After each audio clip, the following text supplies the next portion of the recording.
Yeah, well, I don't know what discussion we're That's talking okay. about. You're opening your horizons. and then they act like it's my fault. They don't know the truth. It's not my fault. I was there.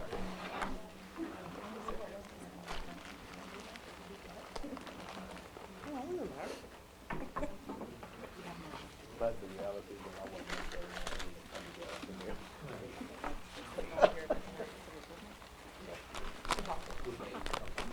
Yes, it does. Well, I always laugh to see it. I go, yeah, I kind of goofed off on it, but then my master's degree, I had to take it on myself.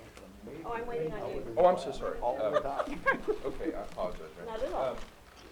We're gonna, let's go back and revisit this issue, the one we started off with, because I think I may have spoken too quickly or left out a little bit of detail. What 1066 says, let me read you. This is new section 460.254. And this is the provision that talks about a financial participating municipality. And this is what it says. The board may authorize the governing body of a municipality to appoint one board member if the municipality does a levy approved by a vote of this many members. Anyway, the point is, and I think this is the vice chair's concern. This shall is a little bit misleading and a little bit out of step with what the statute actually says. So rather than adding all of that new language, I wonder if really a better way to fix this is to simply say that which may also authorize one voting member upon terms and conditions acceptable to the parties to the agreement. But I think actually, and I'll pass this around for you all to see it, but it's actually what the statute says. So I think the shall there should maybe be changed to may, and I think that would satisfy the vice chair, assuming it's acceptable to other people, but it's actually consonant with what the law says.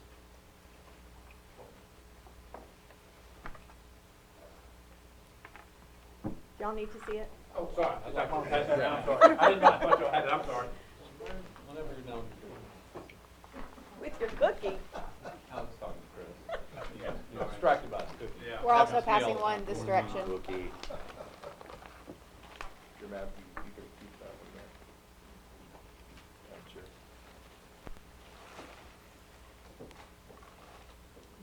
So honestly, I think what we were attempting to accomplish with this big long insert is actually to make the shall a may. Shall and may. And what really is probably much more efficient and tracks the statute better is just to change the shall to a may and leave it at that. Either with the additional language or without. I think the additional language probably doesn't hurt anything. But I think the problem is with the shall. I'm kind of with Sam. If we can keep the word count down, I'm good. I am.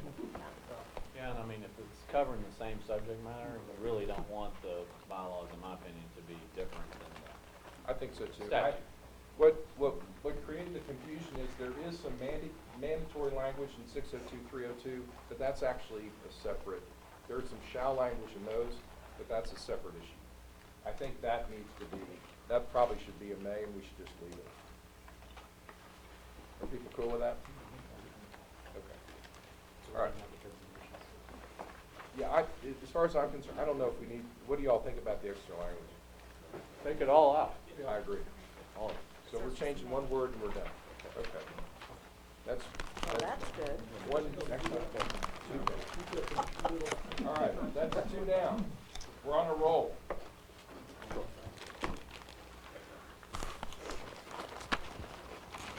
That's all that's left, as I understand it.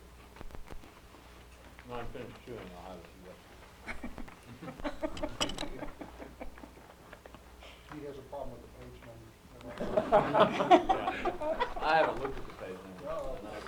So, Somebody else, I hope, is approved by that. Did you want to see this?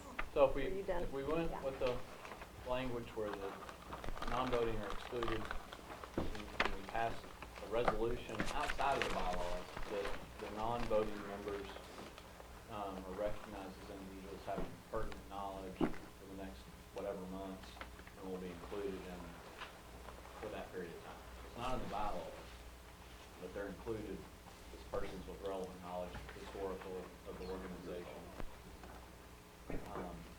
And then it doesn't, it's not in the bylaws, it doesn't automatically terminate or anything, but those people are included, and then that'll be an opportunity to kind of see how that works. And it'll probably be useful. My last shot at it. Joe? You could do the resolution, the only thing someone could say, your resolution conflicts with your bylaw language. How so? That would be critical. Because you're gonna have a resolution that says it will allow them in for another year, but the bylaws say, no, you don't allow it. So, Well, then, you're not really making an amendment to your bylaws with the resolution, you're just creating another document that says, hey, we'll allow them in for another year. You need to listen to him instead of me, but I would have an additional concern. Whether they have relevant information is really meant to be an ad hoc, kind of face-to-face situation. And so to basically pass a resolution in a blanket way, just saying that they always have that would concern. Let me give an example. It could set up a concern, even a concern for me. Let's say this passes so that we only allow, the members 5 to into the executive session. But then we think some of them have knowledge as it relates to Raymond's performance evaluation. So let's bring them in. I think that would be in violation of your bylaws because you're bringing them in not as subject matter experts, but truly as non-voting members. well, so, I mean, it sounds like I've made a bad proposal. No, it's okay. I'll make other bad It was proposals. creative proposal. But it sounds like what has kind of been floated as an alternative going forward is we can bring people in if they have subject matter. You bring them in as a But, subject matter but expert. just as a general matter, saying they have subject matter expertise isn't really gonna be possible They have subject matter because it conflicts with the bylaw. You just wouldn't want to do it in a blanket way. Again, they're gonna have to have, for that specific item, yes, I think blanketing to be problematic. So Subject using matter- your subject matter expert. example of, our city, don't back lines. No, I was taking a deep breath. Because I'm talking. It's Using your example of our CEO's performance evaluation, how does that affect, and how would that affect allowing them to come in to discuss that? Is that something we could be open to? Or how would, I guess I'm a little confused. Because if we're talking about a resolution to find some alternative way to allow them to come in, are we still talking about the bylaws, or are we talking about a resolution? no, we're not talking about a resolution. Okay, all right. So Sam already said that was a bad thing on his part. Well, 2 large points. Yeah, but, Not 3. but could the board vote on a specific, and I don't perceive it being, seriously, we brought the meetings down to 12 meetings, 11 meetings a year. So I don't perceive it being this huge issue about whether, us voting whether they should come in for the particular subject matter or not. But could we, if we, for instance, are talking about personnel or whatever. Are you talking about putting that in the bylaw? So I'm concerned, are we still talking about the bylaws, or are we talking about some kind of Wait. legal discussion? I don't think you need, if you're gonna bring somebody in as a subject matter, on a certain item, you don't need that, you're not gonna need that in the bylaws. That's in the law. But would the board consider, these are experts in a matter of personnel that they have been around for, would they consider that? Madam Chair, what I'm struggling with is, we're discussing the bylaws in this particular issue, and if we need to discuss in another agenda item, this sort of alternative method, I'm real okay with that, but I'm really concerned that we're trying to conflate two issues here. Right now, we're talking about the bylaws as our posted agenda item, and now, my perception is, and I could be wrong, that we're talking about some other kind of agreement or understanding with the board outside of the discussion on the bylaws. So I need help understanding. No. So we're still on posted. That's not what, yeah. Go ahead. That's not what I'm saying. We just said that a resolution would be in conflict with the bylaws. I'm not asking for a resolution or another agenda item. I'm just talking about, is there a way that this could be written that it would be understood that on personnel issues or whatever. Okay. You wanna carve out an The this exception. being written, you're talking about something in the bylaws Correct. to memorialize what you're discussing. Correct. Okay, all right. So, Thank you. in other words, allowing non-voting members, we're carving out an exception for personnel in the Correct. bylaws. Does it need to be part of the bylaws, or is it possible to say, given a particular subject matter, we would really like the non-voting members to be part of it? No? Let me, from my standpoint, and if you want to carve out an exception for the personnel exception, you want to say they're allowed in for the personnel exception, that's not a law. You can carve them out for whatever you want, say, in for this, out for that. But I don't want to hang our hats on calling them subject matter experts. Right. Blanket subject Right. matter experts. Right. On anything. We're gonna Well, have to that's look what at I'm each- saying. We're gonna have to look at each category, Right. what category I don't want to do that. that's posted at that time, and then make that decision. But if five of you say, hey, I have no problem with them being in for personnel, then put that in here. Right. So I want to make sure I understand something. So if we go with this language, whether it's good, and we get to, I don't know, we're going to go into flower man, and we're going to need Mark's expertise in flower man. We could invite Mark into Correct. the meeting to say, Mark, give us your expertise in flower mount on this particular. Correct. Could we do that? Yes, correct. So if we've got a personnel issue coming up, and we want an historical context or expertise from 3 or 4 or 5 or 6 people who just happen to be non-voting members, I'm getting confused on, it's almost like if they wear the hat of the non-voting member, somehow that's the hat they always wear, and I think they can come in, if the board is inviting them to come in to say, we want your additional input. If you're, in good faith, you're inviting them in as this, subject matter. And I have no And problem with that. Expert, maybe, I don't think that's the term that they maybe. Well, I guess a historical context. But whatever the But statutory. you're gonna be making it, yeah, and that's fine, you'll be Allowability. making that decision at that time, whether you're gonna allow them in or not, based on the criteria. How does that decision get made? You'll be making it, you'll have to walk the vote before we go into executive session on, So you have who you're to gonna allow vote in. on. You who- do, and I Yeah, know you it have can be cumbersome, but that's why I say we only have 11 meetings a year. I mean, how cumbersome is that Oh, gonna I'm just thinking, I'm not thinking about it in that way, I'm just thinking that in other meetings I've had, when somebody's invited in as a subject matter So expert, it- yeah, nobody it's- votes. Is So- it just in? Subject matter, it's, which is necessary, necessary to the matter under consideration, necessary to the matter under consideration. So I think subject matter experts clearly would be, necessary to the matter that's under consideration. And who decides? So you would decide, I mean, could the chair say, I want these people in, or is it a board vote, or could a board member? That's what I'm trying to understand. And Well, the reason we're asking is because I've never voted on that. Well, We've just because- brought them in.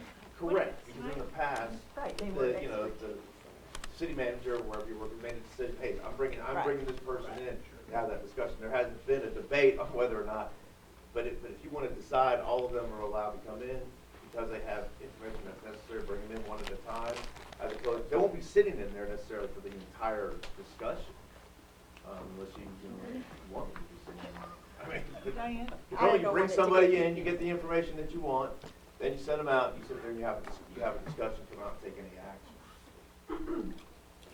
So you can make that distinction at the time of whether or not someone should be brought in. You can allow staff to make that distinction. And if you have an objection, then that objection can be raised and we can vote on it.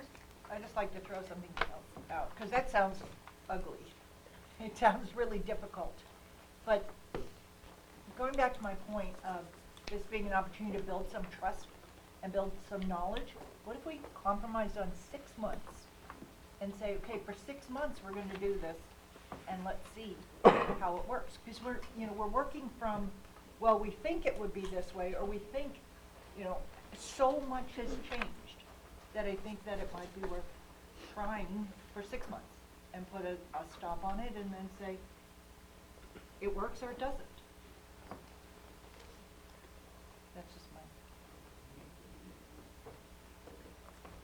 I think I kind of like the language that, thank you, Connie, thank you. I think I kind of like the language that y'all had said, described just a few minutes ago, as far as. But it doesn't need to be in the bylaws because it's. Law. That's state Right. law. That's Right, correct. right. That's case law interpretation. Right. The standard is necessary to the discussion of the matter at hand. And in my experience, as long as you're reasonable, then you're good. But that's, the reason for that, Chair, is that obviously otherwise it's just the people I know. are,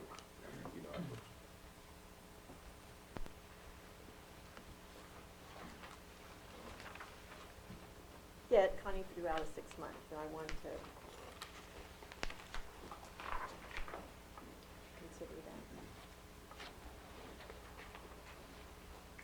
that. Well, we don't vote on one item up or down, so. are we still at impasse? Well, I think just put, I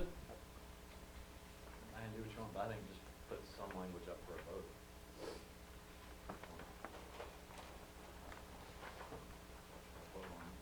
If we have to vote again, vote. Okay, so what are the thoughts on a 6 month? I would consider a 6 month.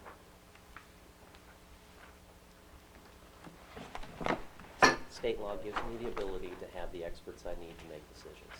I have advisory boards all up and down my city and have worked for over a decade with advisory boards. And never once have I had an advisory board tell me that they can't do their job. And never once have I had to go back to an advisory board on a property acquisition, employee, or on a, what's my third? Legal. I've never once had to go back to my P&Z and say, hey, did you guys understand the legal implications of this? It's never happened. So from my perspective, to reinforce what Mayor Watts said, I absolutely agree with him, but I also think that we have the ability to get the expertise we need built into state law, and it has worked extremely well for me over my 15 years of public service. And I've served on the boards on the other side, so, and I've never felt like, oh my gosh, I can't be in executive session, I can't do my job on CDBG. Well, with all due respect, I totally understand what you're saying as a former mayor. Mhm. However, this is completely different from what you're talking about. It's not like, I've served on many advisory boards, but it's not like they had the position and then it was removed. So you've not experienced this particular situation. I can say as mayor, I got it, understand, had advisory boards. This is different. It's not comparable to municipality. This is an agency, and it's completely different. And it is completely different, and in fact, it's completely different from every other agency. I don't know, I have yet to get an example of another agency that allows this. That's correct, but So- prior, the board representation on here agreed that they would be voting members. So, we're just coming after what other board representatives had done. So I think we've made great changes, legislative changes, CEO changes. I'm just saying this is different.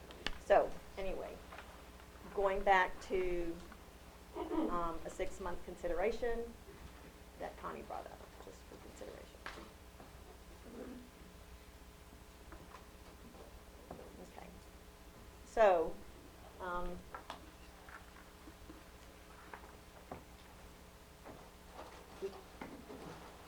we could take a vote if y'all want.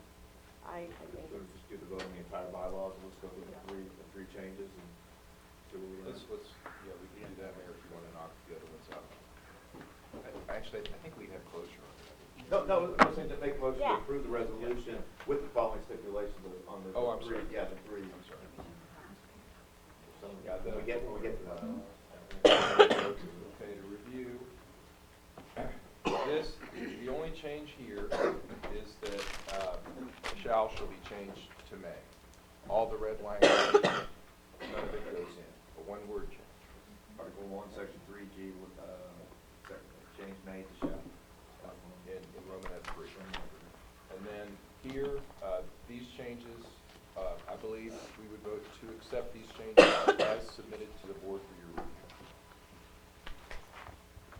And with respect to the bylaws change, Chair, do you want to just pick either including or why don't we just vote including the non-voting members? Is that what you're thinking? Or including them for a year? Well, we've done that, so I would say including them for 6 months. Okay. So the motion before this body, the two changes we talked about, the language, including for, and I would suggest you put a date certain, so whatever it is,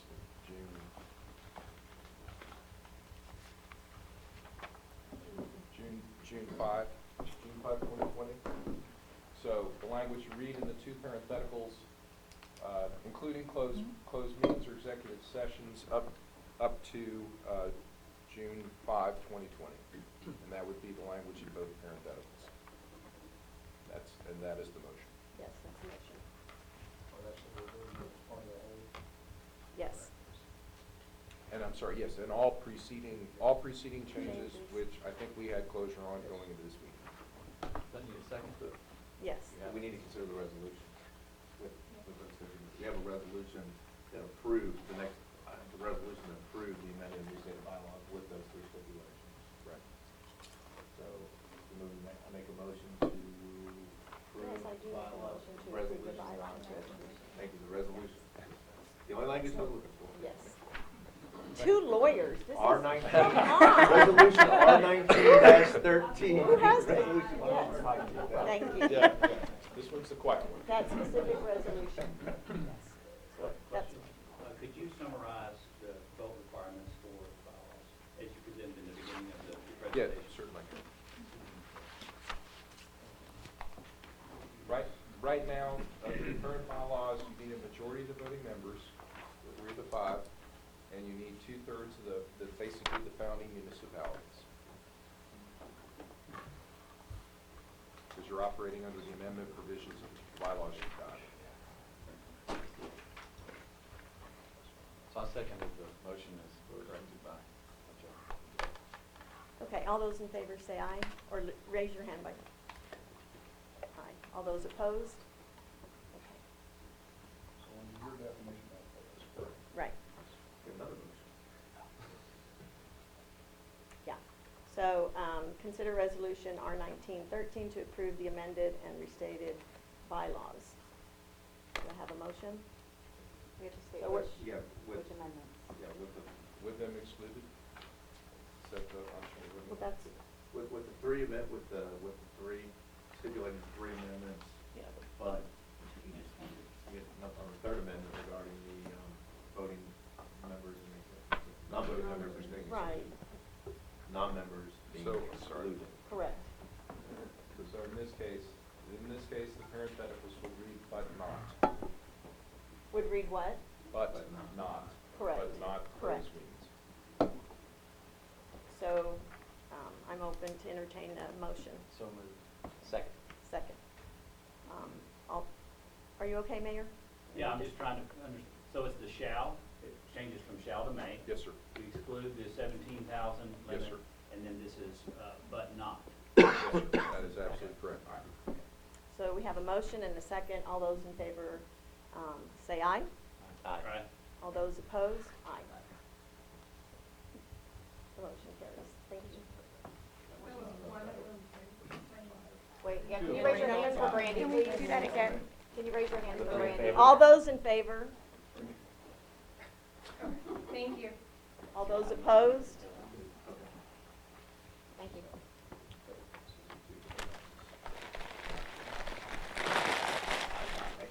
No? Thank you. I know.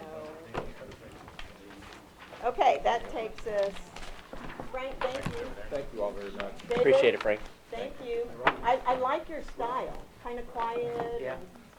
The silent brains behind the I'm operation. just You saying. guys did a great job. That was a lot of heavy lifting. I appreciate It's it. a pleasure working with you, officer. Thank you. Thank you. Give me a minute to switch the presentation. You got it.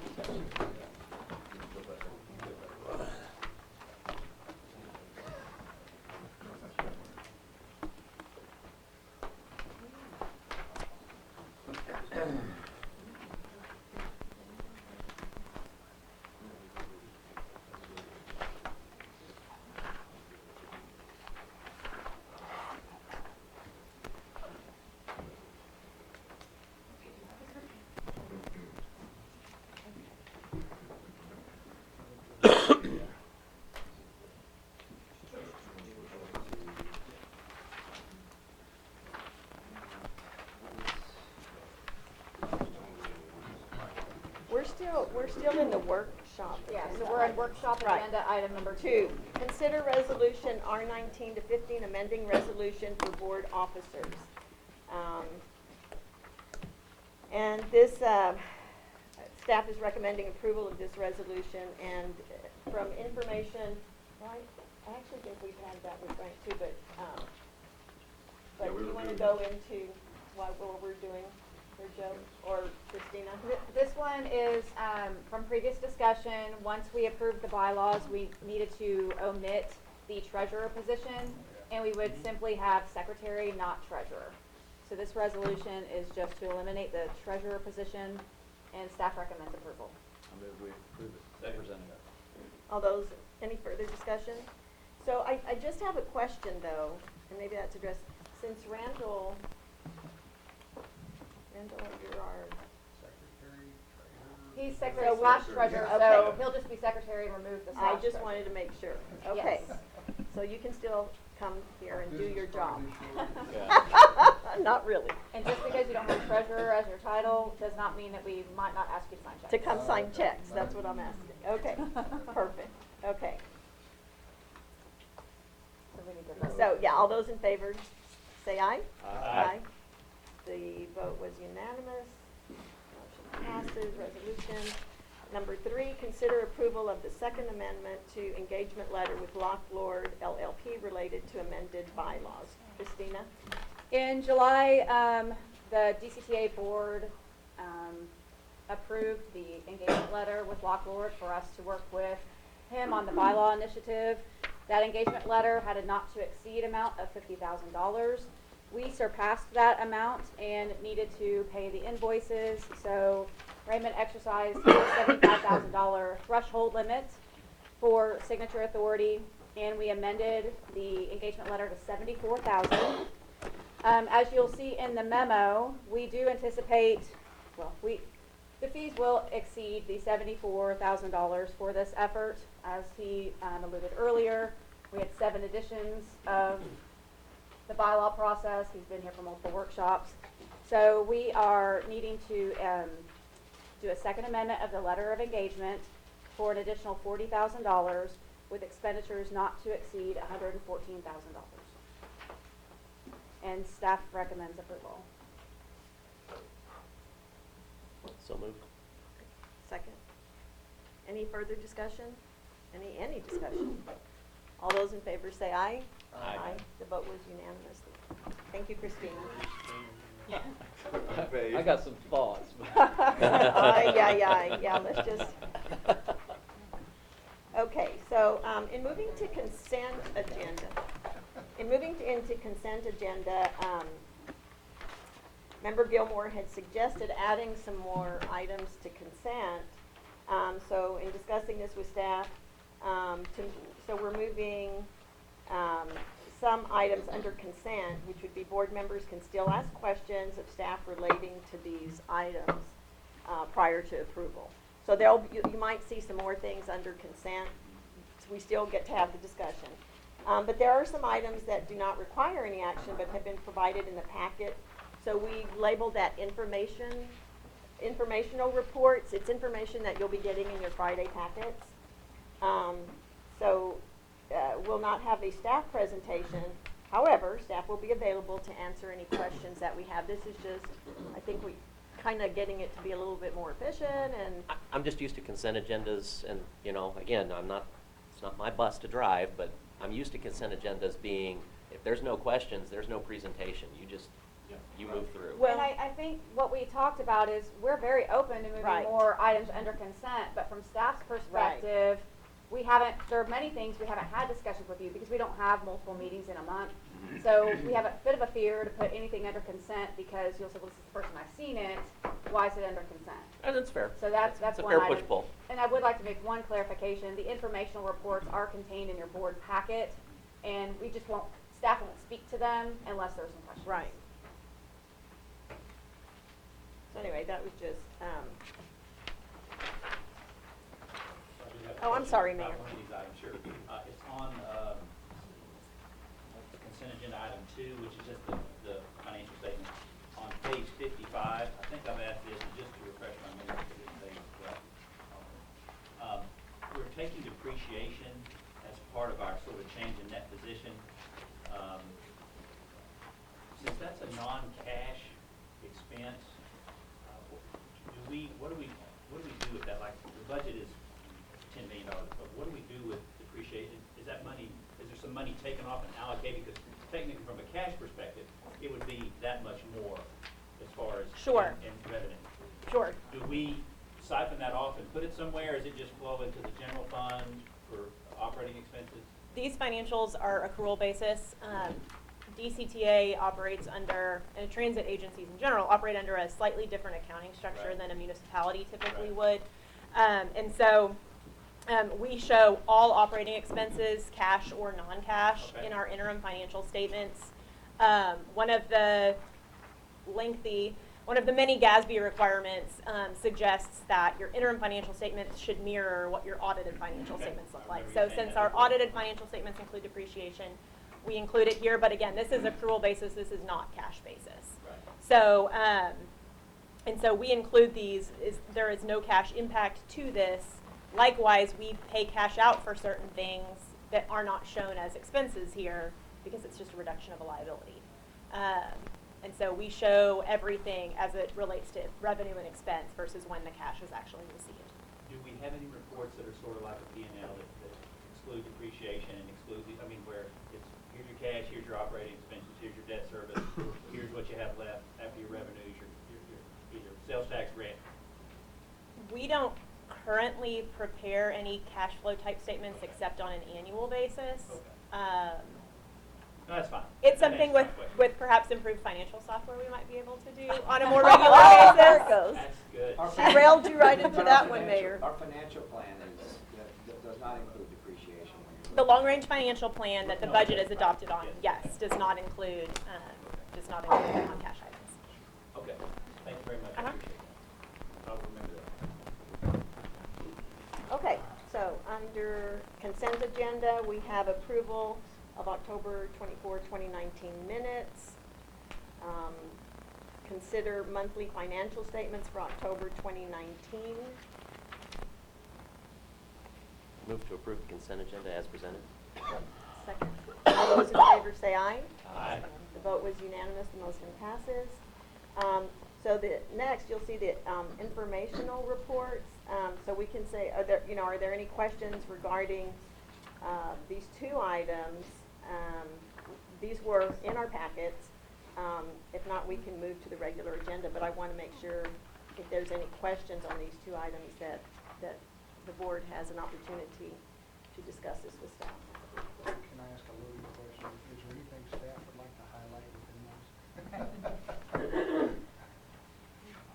No, sir. That's good, though, Randall, thank you. That's good. Give staff an opportunity. Okay, so this takes us to our regular agenda item, cost model status update. Marissa? Yes, Brandy sent out some proposed dates. I should start with, we contacted representatives from all three of the member cities. We asked them for a list of participants that they would like to include in an additional cost allocation workshop. And so we received a list of representatives from all 3 member cities. At that point, Brandy sent out a doodle poll to all of those participants, as well as Michael Walk from TTI, Michael Levitan, who works with us to kind of give a larger transit agency-wide perspective, as well as DCTA staff. Of the 9 representatives that were suggested by the member cities, as of this morning, 4 of those 9 have responded with their availability for the 4 dates that were proposed. Representatives from 2 of the 3 member cities we've heard back from. So we have some agreement, consensus on a date, but again, just based on those 4 of the 9 that were suggested to us from the member cities. So from a staff perspective, I'd like to know what the board's opinion is as far as moving forward with the availability that we've received, if you would like us to reach back out to them again. We've sent a couple reminders to fill out their availability. So we're not really sure how to move forward. Just add to that, and it'll go into the next agenda item as well, but I love participation and engagement and making sure that everybody's being part of having the opportunity to provide input. More importantly is that making sure that everybody has some clarity and general understanding that we're adopting a model or adopting a way of doing business. And the intent is always to be able to update that and to present it annually so that we can continue to foster collaboration, transparency, and hopefully that builds confidence in the organization moving forward. That said, my biggest challenge as leader of this organization, and I made this clear to city managers, is getting the cities to participate, or finding time where we can. It's one thing if we want to sit down city by city so we can gather input. The challenge really becomes when all the cities want everybody in the room. So, and there's some benefit certainly because you get that cross collaboration discussion. Somebody may come up with something that one of the others in the room didn't have. But it has been a major challenge for us to make sure that the city staff is available to have these meetings. And so when comments are made about the length of time it takes, it certainly takes time to do these.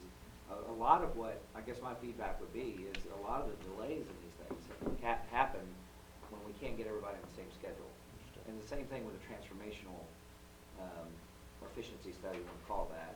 It's getting the reviews, getting everybody in the room to talk, and sometimes we have a month and a half delay in making sure that we get everybody in the room. So I just want you to be aware of that as we proceed with these items. Well, and if you've been very kind to not point out any particulars and all of that.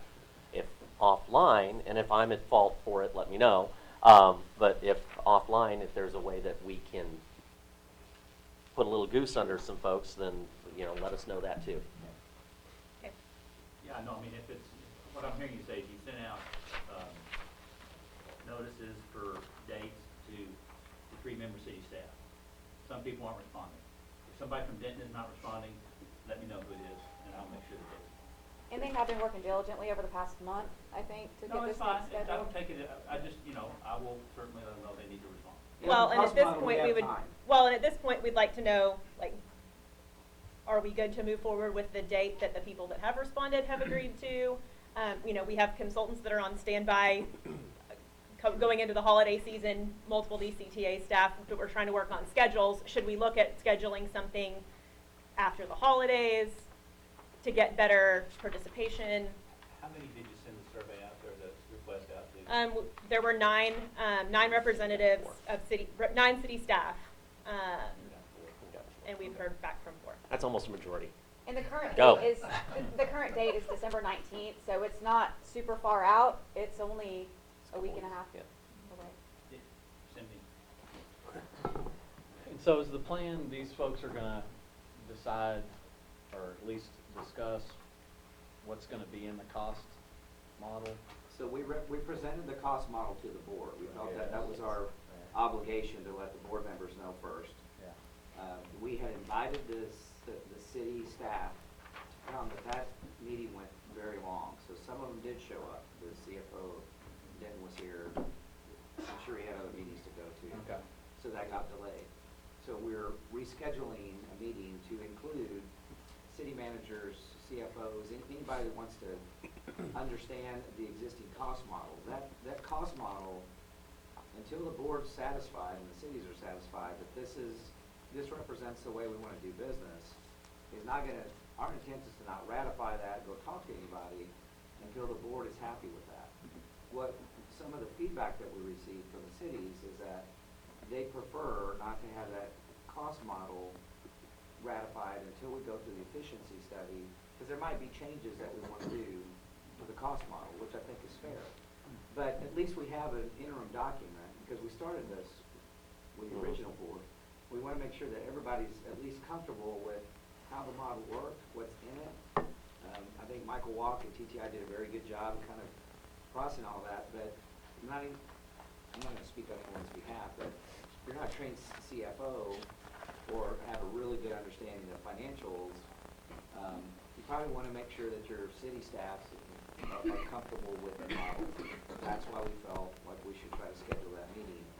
So let's move one step further. Let's say we have this conversation. There's a good possibility that somebody from the cities might have a difference of opinion or might have a different way of looking at it. We will modify we'll come back to the board, provide feedback. But until we all agree that we've gone through an efficiency study, we understand how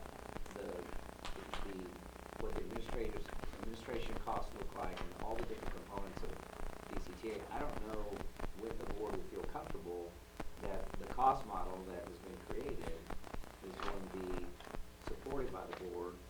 That will inform what we do with contracts going forward, whether we need to go back and talk to non-member cities that are under contract today and say, look, we just ran this and your cost today are X and cost model suggests it should be Y. That's the whole process that we're going through right now.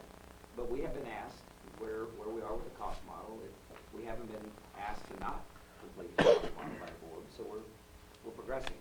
I don't think that we should call it finished until, that's not my say, that's for the board to decide. Well, the concern that I have is that I've kind of gone through this process and recently in meeting with county officials, and I had lunch with Chris. The historical complaint is that we asked for information, we didn't get it, okay? And so what I'm hearing is there are meetings taking place in which people may be asking for information that I don't know about. And so that will set up a he said, she said contest about, I asked for this, I didn't get it, or no, they didn't ask for it, I didn't know they wanted it. I want to know. Like, it needs to be in a board meeting, here are their requests. And every representative of every city needs to be prepared to be committed. This is all we asked for. Okay? And then I can know if those things were responded to. And there won't be like anything that the board doesn't know about specifically what was asked for and specifically what the response was. Because I don't want to hear that anymore in about 6 months. If you asked for it, I knew about it. If you didn't get it, I knew about it. Or if you got it, I knew about it.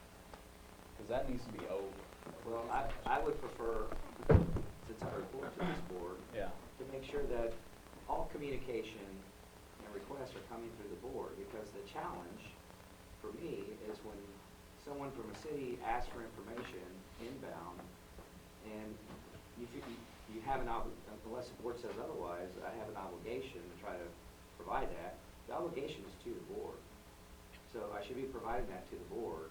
If I do provide something to a staff member and they have a different opinion and they want to change scope or language or whatever, now I'm in a compromised situation. I have to then go back to all the board members, because that's my responsibility, voting, non-voting, and put that into a staff report, because 30 days are going by between board meetings.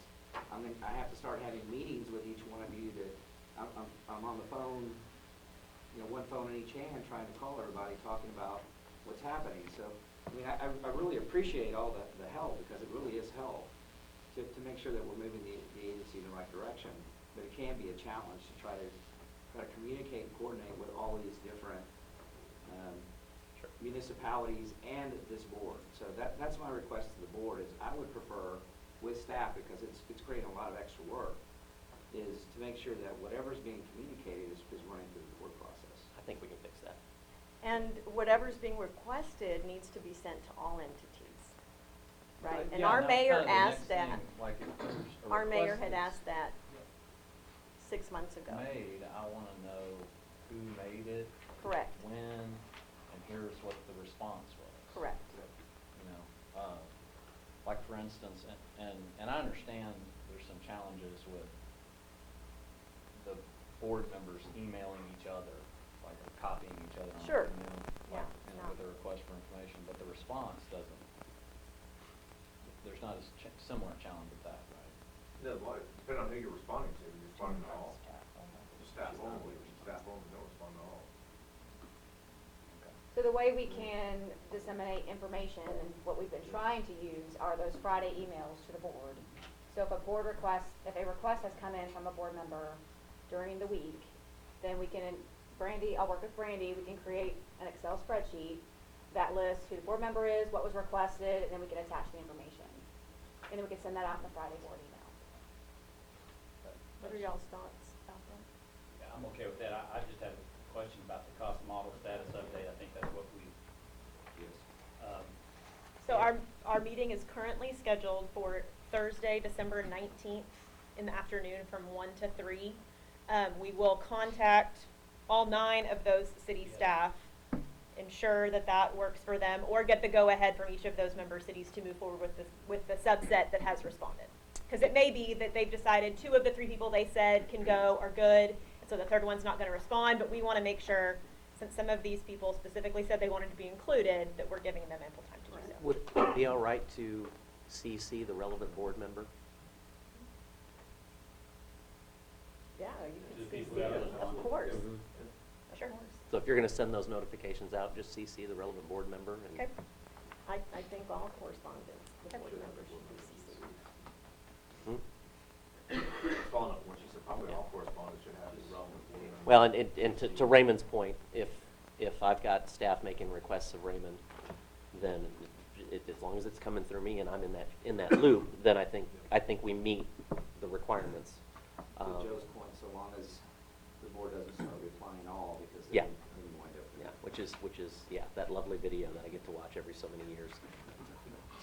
But that would satisfy. so you're gonna go ahead and set the meeting for the 19th? Okay, and We you'll will copy, back. anybody that's not responded, to copy the corresponding board member so that Yes, sir. has the opportunity to say, somebody needs to be there. Right. If Yes, you're sir. not there, you don't have the input. Yes, sir. Okay. I have who's accepted the meeting already, so I can send those as to who's.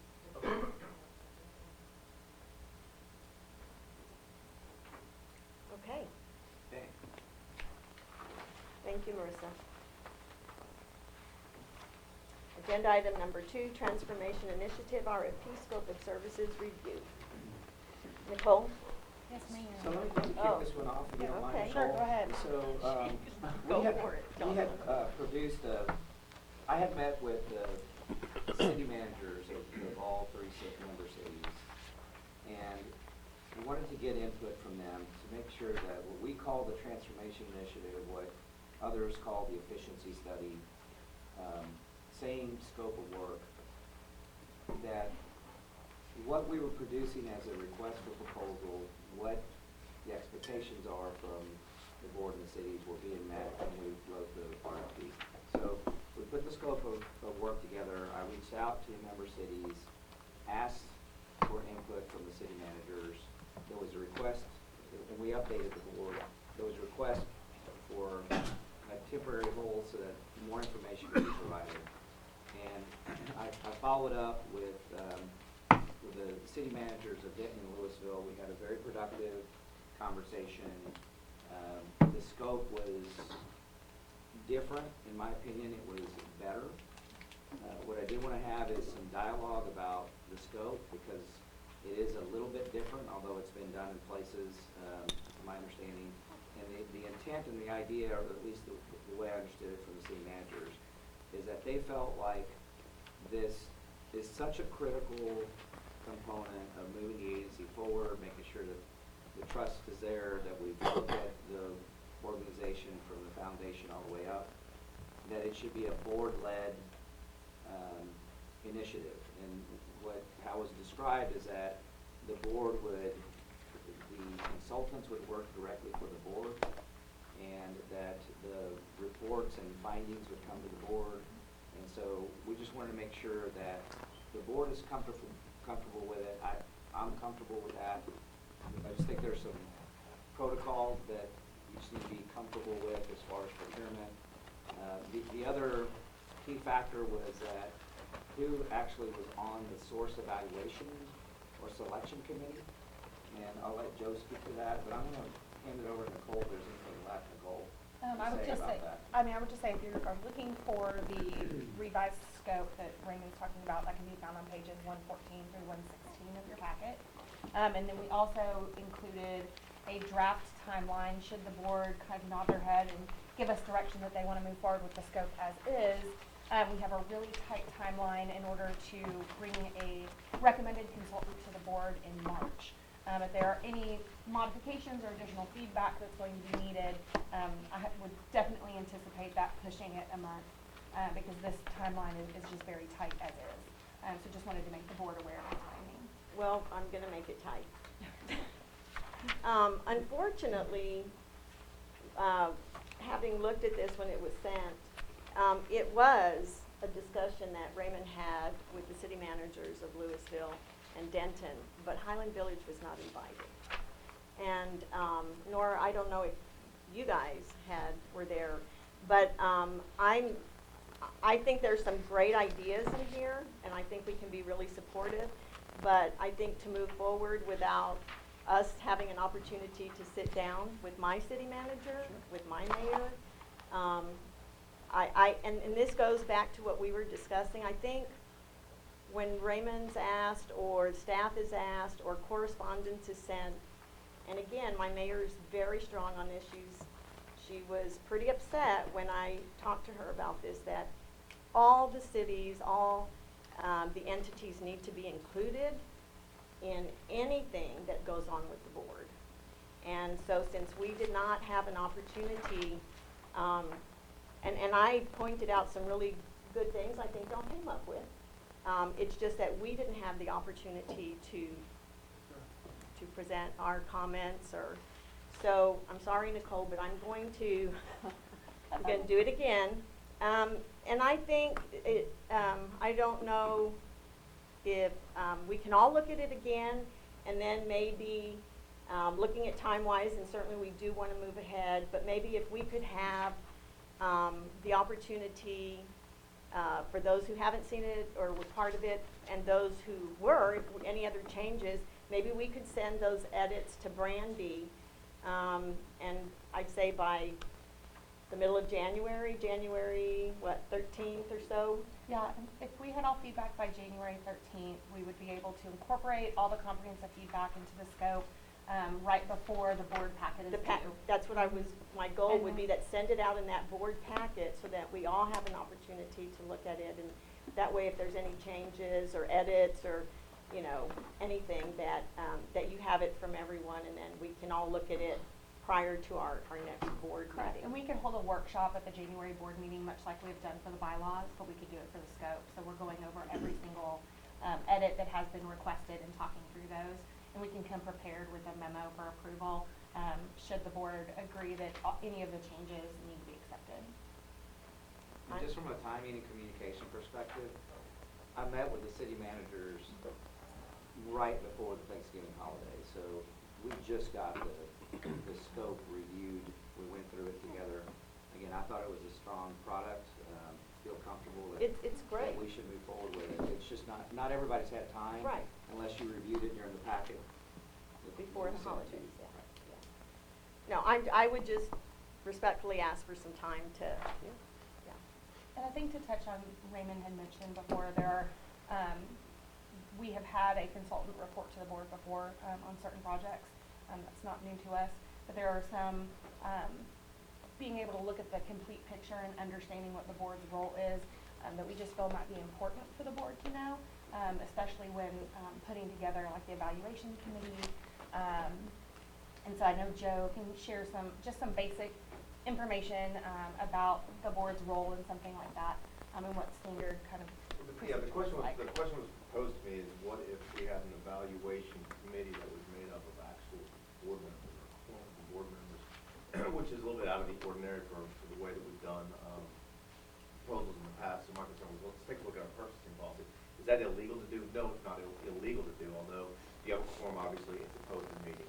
Will be open to the public, which is usually unusual for doing proposal evaluations, to have it, open to the public, for at least all the time we'd be getting together, like a normal evaluation committee would be getting together. But in our requirements for purchasing, it does say that an evaluation committee shall be established by DCTA to perform the assessment of proposals based on the criteria, relative important criteria in the RFPs for RFPs. Not necessarily, not true competitive bidding.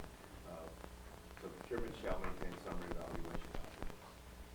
So if you put yourself in the evaluation role, one of the difficulties with that is when there's no one for someone to appeal to, because you are in your policies, you're also the board that they would ultimately go to appeal the award of that evaluation. So you kind of put it. So who asked that maybe a board member might be included in that? That was the question that was proposed to Oh, me. okay. Yeah, it came from the city managers, that they strongly suggested that the board actually manage the process and Our Our job is staff. to set the process up, and you Well, guys are the experts to do we it. wanted don't to be provide that involved. information, because again, transparency, that's what's been asked by Okay. the city manager. Yeah, I'm not interested. I'd actually asked, Then you're the ones that get named individually in a lawsuit. Yeah. Yeah, Well, no, someone I'm sues the good, board. not being Now, confused. it's my understanding that this has been done successfully. I think, I'm gonna pick on you, Brandy, a little bit, but didn't you mention that the NTTA did something very similar to this? I'm not sure how they did the internal procurement process. Yes, the North Texas Highway Authority underwent a very similar study process in 2011. The county judges were actually set up as a stakeholder committee to oversee that process. They selected the consultant reported directly to them. DART actually recently did a similar type process, change culture kind of consultant, and it was the same kind of thing, and they reported directly to the board. So there is some precedence for doing it that way. If you To a committee, choose, to a committee. obviously, that's the board's determination. Committee. They Their get board, paid. not the entire board. And so the, No, in the DART case, they reported. We're fine either way. yeah, the distinction though, if I'm understanding this, the distinction is that evaluation committee is either staff or it's an external party, whether it's the board of directors or some committee that the board has worked with to create. And NTTA did it as creating a separate committee, but they used it external stakeholders, which I prefer that model. I think that keeps it open and clean, where if we had, our county commissioners tied in or city managers tied in, I think that model works for me really well. It's easy. We don't have quorum issues. We don't have quorum issues. Right, and those other entities are different than DCTA in the sense that we have 5 board members, so a quorum, it doesn't take but, right, 3 to make a quorum. Yeah. So I don't think that would be practical for And this. if I don't like it, I'm gonna vote against it, so. So I think at this point, what I've heard is that all of the members of the board are going to review the draft scope that's in the packet, send feedback to Brandy by January 13th. I will incorporate all of that feedback into one comprehensive redlined version, and then that'll be included in your January board packet, and we'll go through that in a workshop during the meeting, similar to how we did the bylaws, and we will come prepared with a memo. I think we will also at that point need to understand board direction as far as what staff involvement will be, because obviously leveraging our procurement team and things of that nature, just so that we can kind of set those resources up available to the board. Can I make another recommendation as part of this process? When you send your edits, it would be helpful to start identifying these external stakeholders, so that way the board could discuss them when we discuss the edits. So, I'm sure probably make a request. already have somebody in mind, so I think that might help for conversation in January. So I would Super. ask you to consider that. Real quick question, because obviously there was some process that we need to modify. So the meeting with Denton and Louisville, when did that happen with the, do you remember? I mean, I wasn't aware of Right, this. right before Thanksgiving. Okay, 15th or 16th or something like that? Okay. So, just like we talked about, if a board member requests something, to send it out to the board, then I think we need to do the same with the member cities, that if, you know, if Highland Village wanted to meet with, you know, executive director, that if they request something, just send that on out to Denton and Louisville. If Denton and Louisville had something, just send that on. So that's sort of a process I think we can correct to really avoid this, Okay. Thank avoid this you. in the I'll send future. it out to all. Absolutely. I mean, unfortunately, probably just all the board members. Yes, Yeah, I'll send it yeah. out to all. Yeah, I just don't, I mean, the presenting issue was that it felt like one of the member cities did not have the information, so I wanna make sure that whatever process is there, that, you know, just get oversight, so we can correct. Well, again, I would prefer that the city make the request to the board member bring it to me. Okay. Because it Yep, it that's just fine. creates too much, I think, And when it goes to you, then it needs to get kicked out to the rest of us so that and we I don't know get a because it goes situation through where. Randy, yes, Right. so that, it's Thank just you. much cleaner that way if we do it that way. Yeah. That's Okay. already what I had in mind, so. no. I have a comment on this process that might save you 2 weeks. Okay, Ready? I'm sure. Here we go. I'm not understanding the pre-solicitation feedback from the market. Okay. Because quite frankly, the feedback that you get when you put these out there is they bid or they no bid. And if they no bid, then staff would reach out, I'm assuming, and ask them why they no bid, and then you would rework your process. So correct, so this is a fully baked timeline which would involve every potential step. Okay. The board has the right to look at that timeline and say, we don't want to do a pre-solicitation. You may decide that you don't want to do presentations with the top three bidders. Okay. So this is just to show you what a fully comprehensive process looks Gotcha. like. Gotcha. I am all for getting rid of the pre-solicitation, because I think once Highland Village has had a chance to give their feedback, I think we're gonna have some quite large experts on how these all work, have already gone through that, and to have industry then come back and wanna tweak it, I just, let's let them tweak that if we get no bids. I guess. Who are the experts? There's only a couple of full houses that, I don't wanna name any one, because we're open session, and we're gonna go into a bid process, but there are a couple of the big corporate enterprises out there that do, evaluations, and if you want a strategic plan, they can do that. If you want a full audit, they can do that. If you want to do efficiency studies, they can do that, right? I think we're all familiar with the names of those companies. There are boutique companies that also do that and do it very, very well. Trying to find companies that do both, because what we're talking about here really starts with foundational things, looking at, you've been very good at making comments about we need to look at down to the routes that how we're delivering service, so we need to be more effective. I completely agree with that, supportive of that. But that's typically transit-related modeling. So what's going to need to happen is we might have kind of best-of-breed efficiency experts need to team up with somebody that has transportation expertise. We've heard a couple of names here.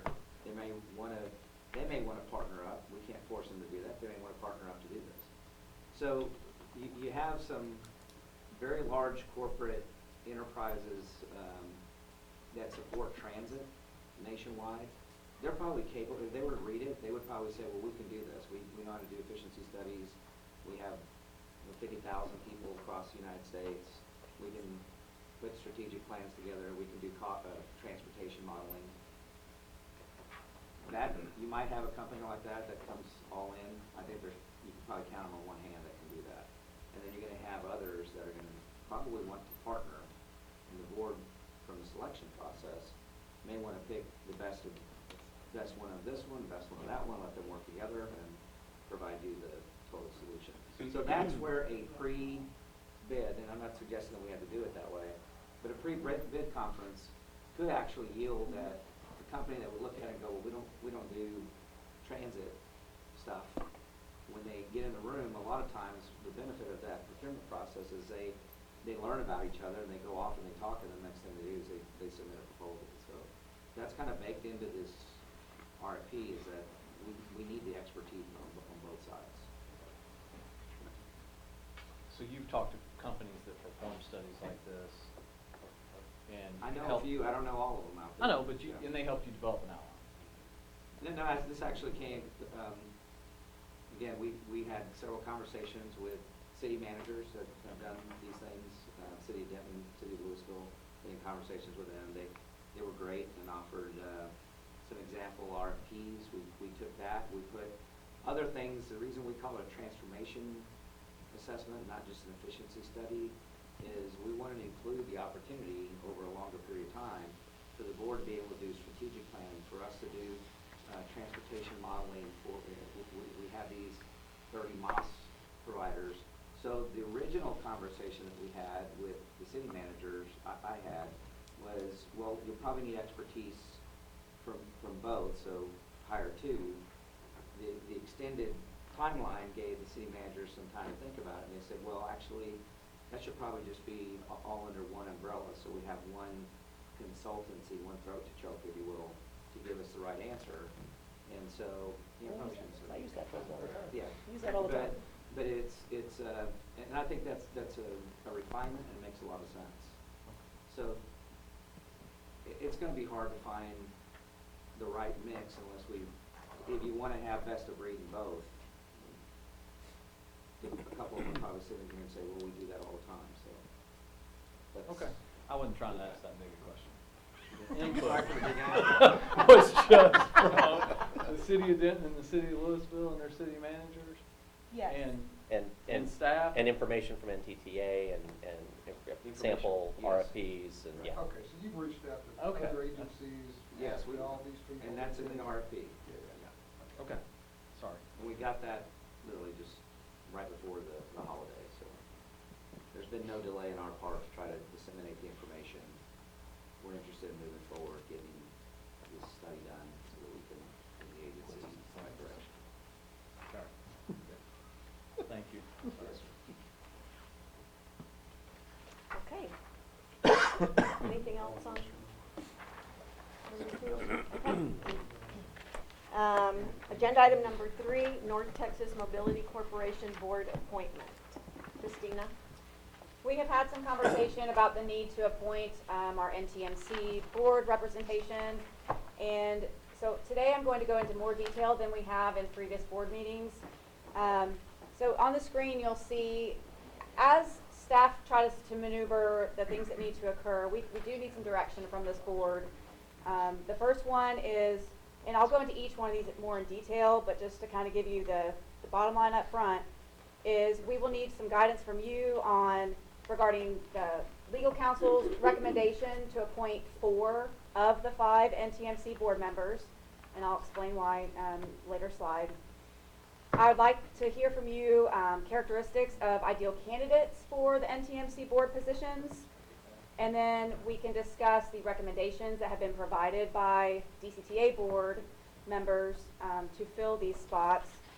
And then lastly, how do we move forward in identifying, screening additional candidates to fulfill all of the board seats?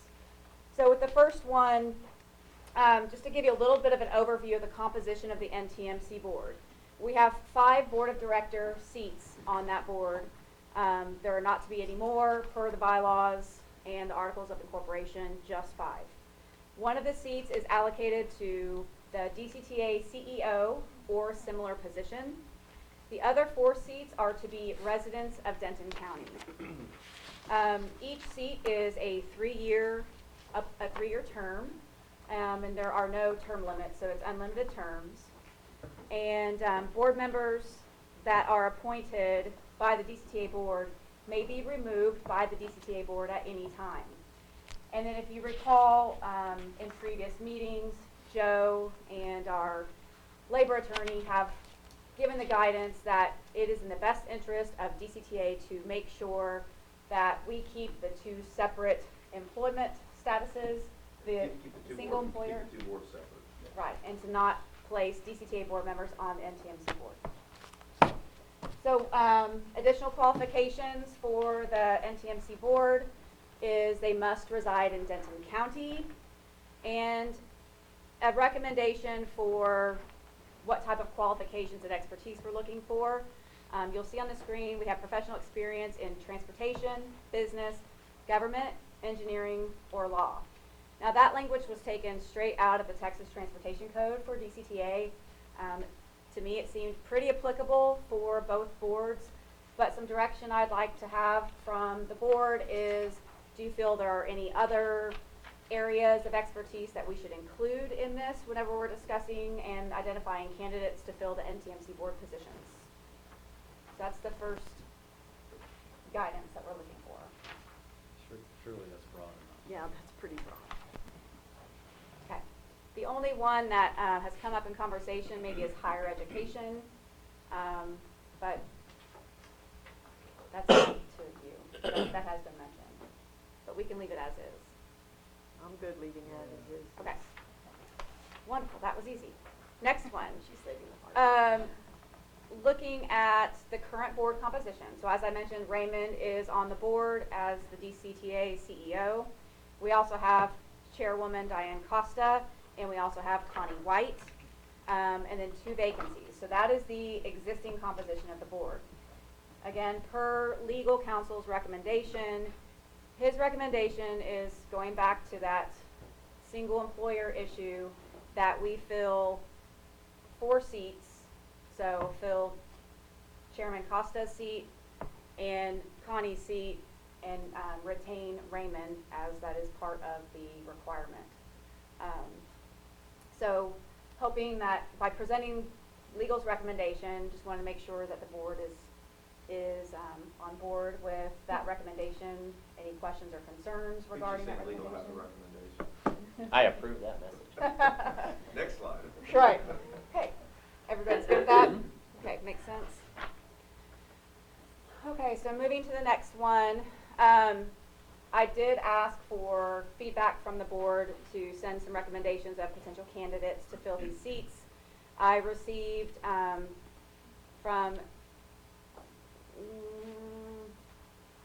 received 4 different recommendations and 1 resume, which was included in your packet. So the 3 city managers was a recommendation of board member Gilmore, and then Dale Mock was a recommendation of board member Chrisman. So I thought it might be a good idea to kind of discuss the direction of when you think about who you want to report to the NTMC board, kind of going back to the discussion earlier about external stakeholders. There are many categories of external stakeholders. Is this the direction you want to go, or do we want to try to identify other categories? Well, I can tell you my city manager said not only no, but hell no. Okay, we will remove him from the list. So you can I have remove- not talked to any of these You can remove him individuals. from the list. And my personal opinion is that we be diverse in our boards. We are limiting it to Denton County. Maybe since there's 4 positions, that maybe each city make their own appointment and the county make an appointment. That's just a suggestion. And I think my suggestion technically was city manager or their appointee. Okay. Yeah, where the city's not interested in having anyone from the city on the board, for Highland Village anyway. Well, and my thought was that it wouldn't have to be a city staff member. I mean, if a city manager said Dale Moch, then that would be the city manager's appointee. Yeah, well, I think it should be a board appointee. Yeah, and it's subject to the approval of the board. Go that route. The cities can maybe make, each city can, and the county can each make their Correct, recommendations. And correct. the board will The board would appoint would and decide remove. on their recommendation. That's fine. If they want, if Louisville or the county or whoever wants to put So now that you're being tasked with identifying a I took quality 3 out of person- 4. I'm telling you, I already. a quality person to serve as your appointment for each of the cities and one for the county. How much time do you need? Because of the holidays, do you think you could be prepared to share that prior to the board packet release in January? And then discuss and approve in January? Or do we want to wait till February? Board meetings when in January? 25th? Oh. So we would need it January 13th, right? Yes. Yeah, the Keep board in mind. packet goes out on the 16th. Got it. I think so. No, of course. Yeah. Yes, yes, from the county. All right, well, that was, thank you, that was easy. So moving on to the I next item. did have to Google secret double octopus though. So. I know, that's a very cool name. And I was terrified to type that Very into cool name. Google, so. At work. On your computer. On this Wi-Fi. Oh. I'm trying to get you a normal person, just kind of easy kid. Didn't realize it was gonna be quite that dicey. Okay, so if you could send those recommendations to Brandy by December 13th, then we will include those in the board packet for discussion and appointment at the January board meeting. Oh, January just good. 13th. Oh, I'm sorry. January. Thank you. Yes, not next.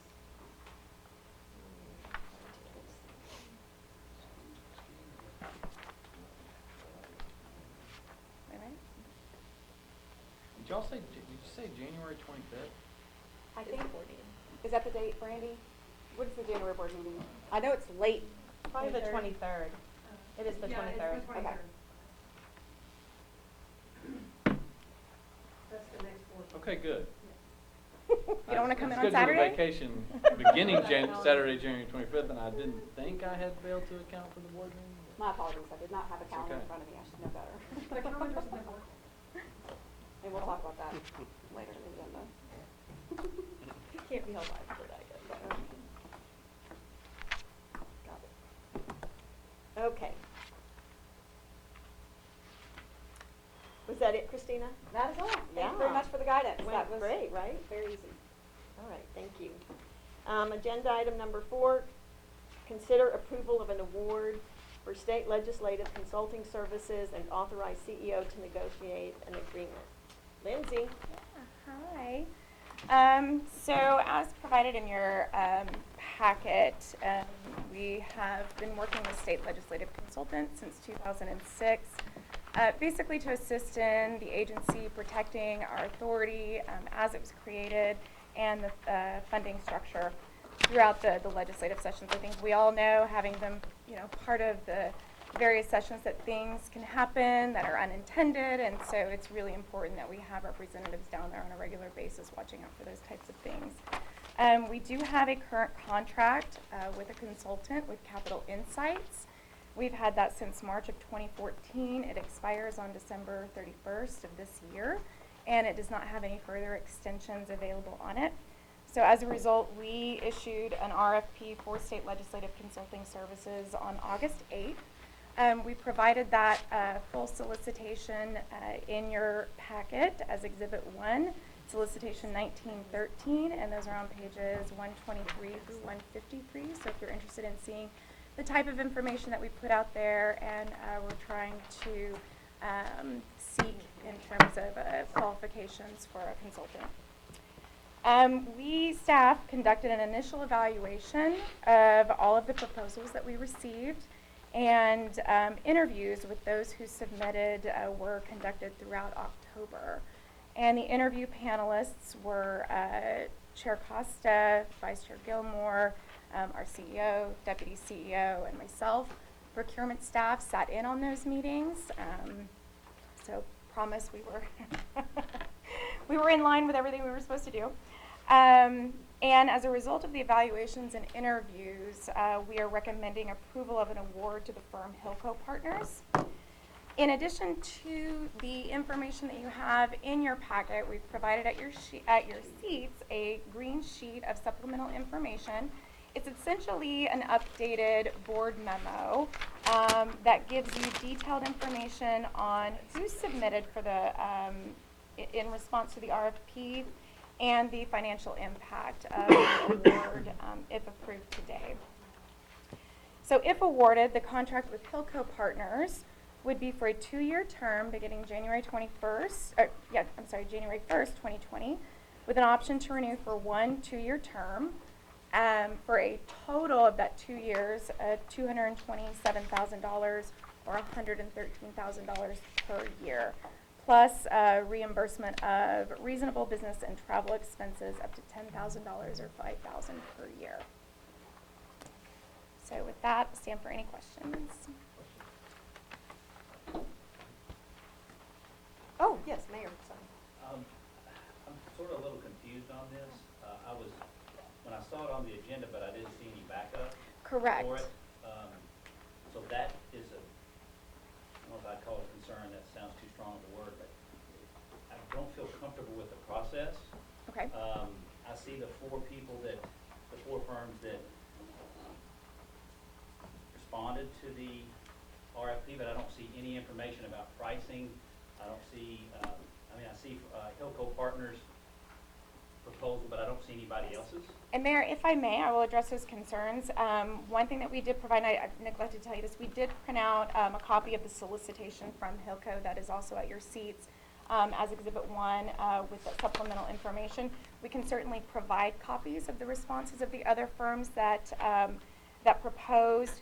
And we were advised as a part of the procurement process that this information was confidential up until the point we requested award and the board made the award. So that's why that information, because it was technically a public document, was not included in the packet. Could that not be sent out under legal status? It wouldn't be sent under legal status. Okay. It's not legal. Okay. Well, honestly, I'm going to struggle with voting for this particular firm only because I don't know what the pricing was for I know we had a current consultant. I don't know what his proposal was. I don't know what the price was. I don't know what the price was for any other focus advocacy because they represent Denton. I couldn't do that anymore. So that's my only concern is I'm being asked to vote on something that I sort of have incomplete information on. And we can move forward with the vote. I don't have an issue with that. I'll just have to vote accordingly.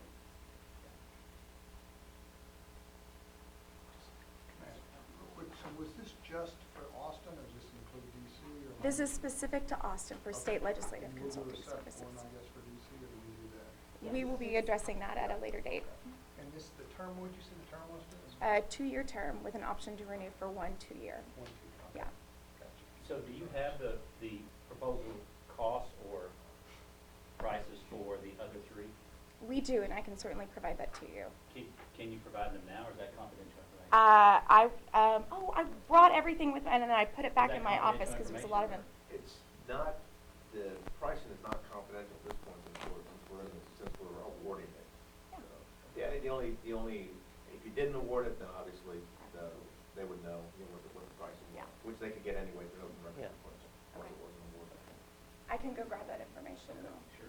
Yeah, I'd just like to know, I mean, if these are the most expensive, the least expensive, what are the scope of services and the like?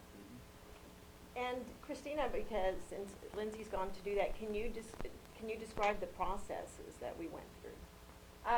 So we did the typical RFP evaluation, staff did, so we had our score sheets and went through the standard evaluation process with the different categories that were outlined in the RFP. And then once we had, of the 4, we ended up interviewing all 4 of them because they were all fairly qualified.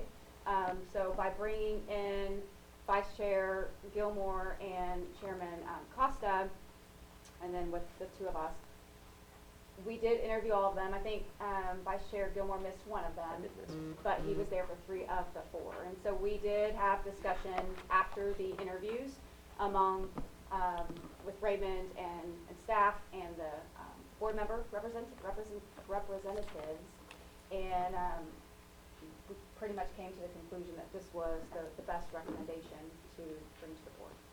So the process of the panel, including the chair and the vice chair, is that a process we have documented? Is that something that we normally do, or is that just sort of an ad hoc decision that's made not. So historically, when it comes to this, like for state and federal legislative initiatives, because of the intense board involvement in those types of activities, historically, we have always included at least one or two board members, not ever three because of the quorum issue, but. I guess my question is, why would that not be something that the board would do collectively as a board?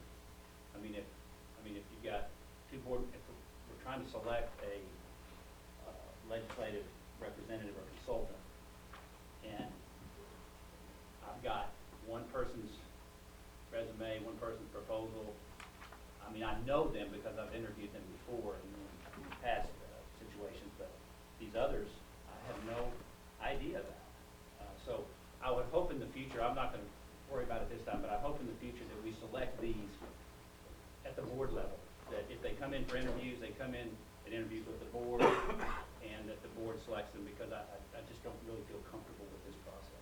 Now that we understand what the expectation is of the board, we can certainly do that. Well, that's just what I'm asking for. That's not the board. That's just what I was asking for. Well, and Joe, when you mentioned the pricing and that we can share pricing today because we're going to award a contract.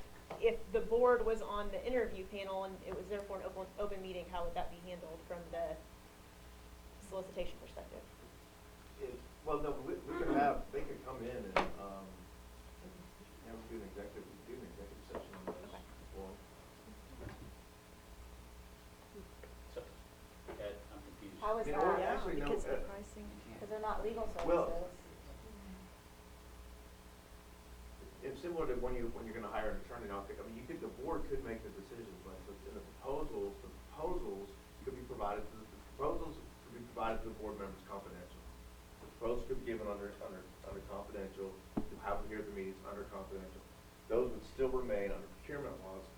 If you're making that decision, those would still remain confidential until such time until you actually award it. So again, just like if it was an attorney, we give proposals, those remain confidential until such you bring them in, you interview them. You're right, it wouldn't be an executive session because it's not a personnel matter. Unlike an attorney, you could bring in under personnel. You could bring them in, interview them, it could be public session, interview them, you've got the proposals there, have a discussion's all public, make that decision. But what I heard you say was that all the proposals could be submitted to the entire board Confidential. during this process Yes. under a confidentiality. Yeah, it's labeled confidential. Okay. And if it's the direction of the board, what we can do, we do have a little bit of time. It's not detrimental that this get approved today.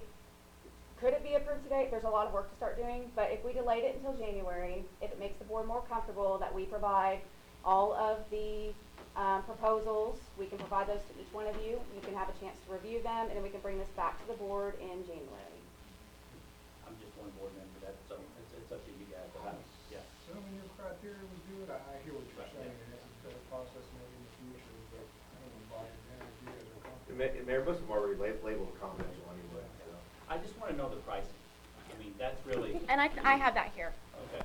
So, of the firms that proposed, focused advocacy for a 24-month period for a 2-year contract would be about $200,000 plus expenses. So for a 24-month total of $208,399. McWilliams was for a 2-year, $180,000. And then Capital Insights for a 2-year would be $192,000. Is that were all these including expenses or no? McWilliams was all inclusive Okay. with expenses. Focused Advocacy separated it out. Okay. Hillco separated it out, and it was all inclusive with Capital Insights. Okay. All right. So then the total for Hillco is 227 plus something else. Plus 10,000. So 237. Correct. So they're the highest. Okay. They are, and they're a very well-known and very effective firm. Okay. Yes. Well, I guess, this is my struggle. We've had a consultant for the last 5 years, 6 years, how long? Is it 5 years. 5 years, which is $30,000 to $40,000 less. So unless something happened in the last year that really created a problem, it just sort of surprises me, but that's just me. That's why this process felt a little odd to me, is finding out this information at a time when we're gonna start voting. So, I would like to do that process differently. Well, I know that if focused advocacy would have been, that you would have had trouble with that, Mayor. Oh, sure. Yeah, so we, although we continue to interview and all that, they actually. Well, I'm only one vote, so. Right, Yeah. but we, honestly, I think looking at cost, yes, is terribly essential, but, I think there were some reasoning for, going in a different direction. And it wasn't, it was, I mean, I think from my perspective, I won't speak for Mr. Gilmore here, but, that, Let me say, I don't necessarily need an explanation. I think part of, because whatever y'all decided, I trust your position. Yeah. But, because I don't We necessarily didn't want to, decide. if we have to say things in public that might be, I just would like this to be more of a board discussion in general next time, so Okay. that we all hear the same thing and we all can make the same, have an opportunity to make our own decision. Yep, yes, sir.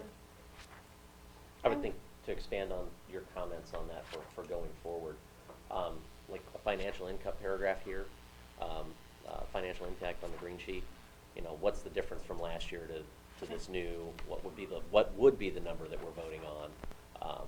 Those bits of detail would also help in fleshing out these kinds of conversations, so. We're gonna ask that question, right? Yeah. Might as well throw it on there. Appreciate that feedback. Okay, so certainly, however, if someone wants to, do something differently with that, but we have it as an action agenda, but we could table it if I'm okay voting, because we're not gonna change the process, so. I am too. I I'm move okay that voting. we approve it, but. okay. Second. Oh, The motion, second. okay, second? Okay, all those in favor say aye. Aye. Aye. All those opposed? Okay.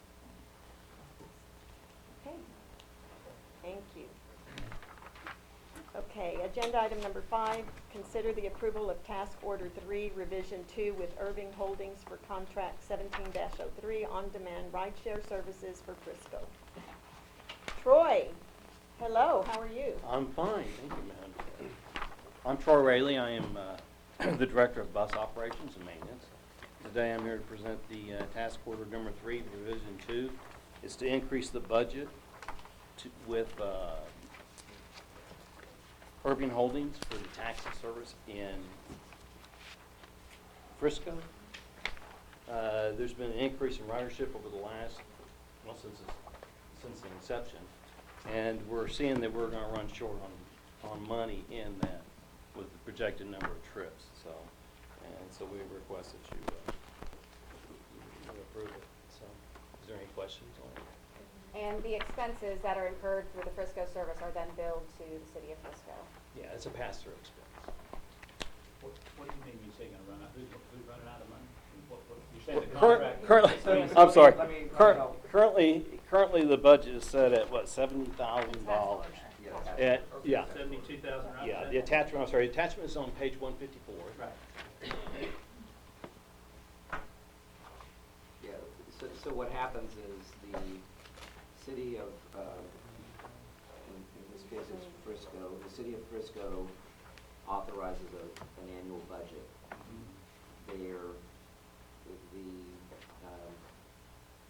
They collar the contract, they set the contract value at a certain dollar value.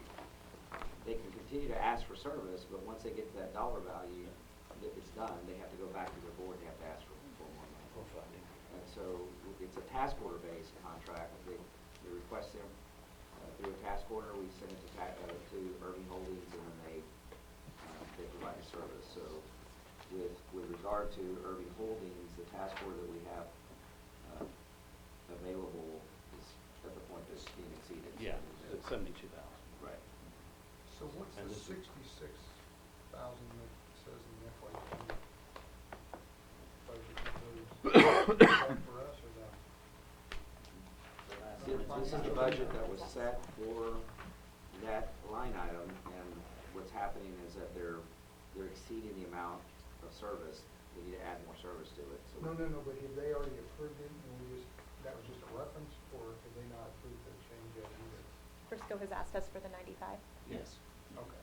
Yes. So I'm assuming they're good with that? Yes. That was just a reference to what it used to be? So they've already budgeted the money to reimburse us. That's correct. The last line in the financial impact paragraph that just discusses the budget amendment, just to be clear on that, when we do the budget amendment, that we will share with the board for approval, because we will be increasing operating expenses, we would show an increased operating expenses to bridge that gap. And then we would also show an increase in operating revenues associated with the billing that we would pass through to Frisco. So it'd be a net zero impact as far as dollars. Okay. So I do have a couple of questions. Will we, since this auto renews, do we see this again?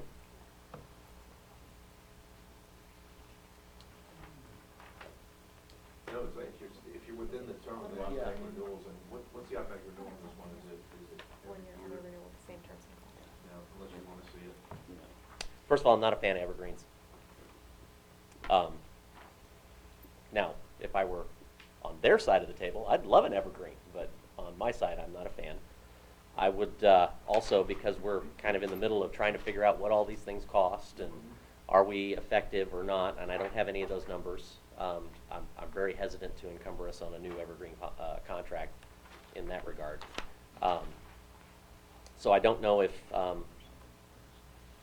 and I don't have any good data in here on what our administrative rate is, and I missed that. Maybe that was in here, maybe it wasn't. So I have a hard time just letting this one go through because I don't have the data. Now, some of this data I know we can't get. We will have it next year. So, you know, in the interest of compromise and understanding that I can't get everything, you know, we need to do this because it, you know, keeps that conversation going, and Frisco's been a good partner.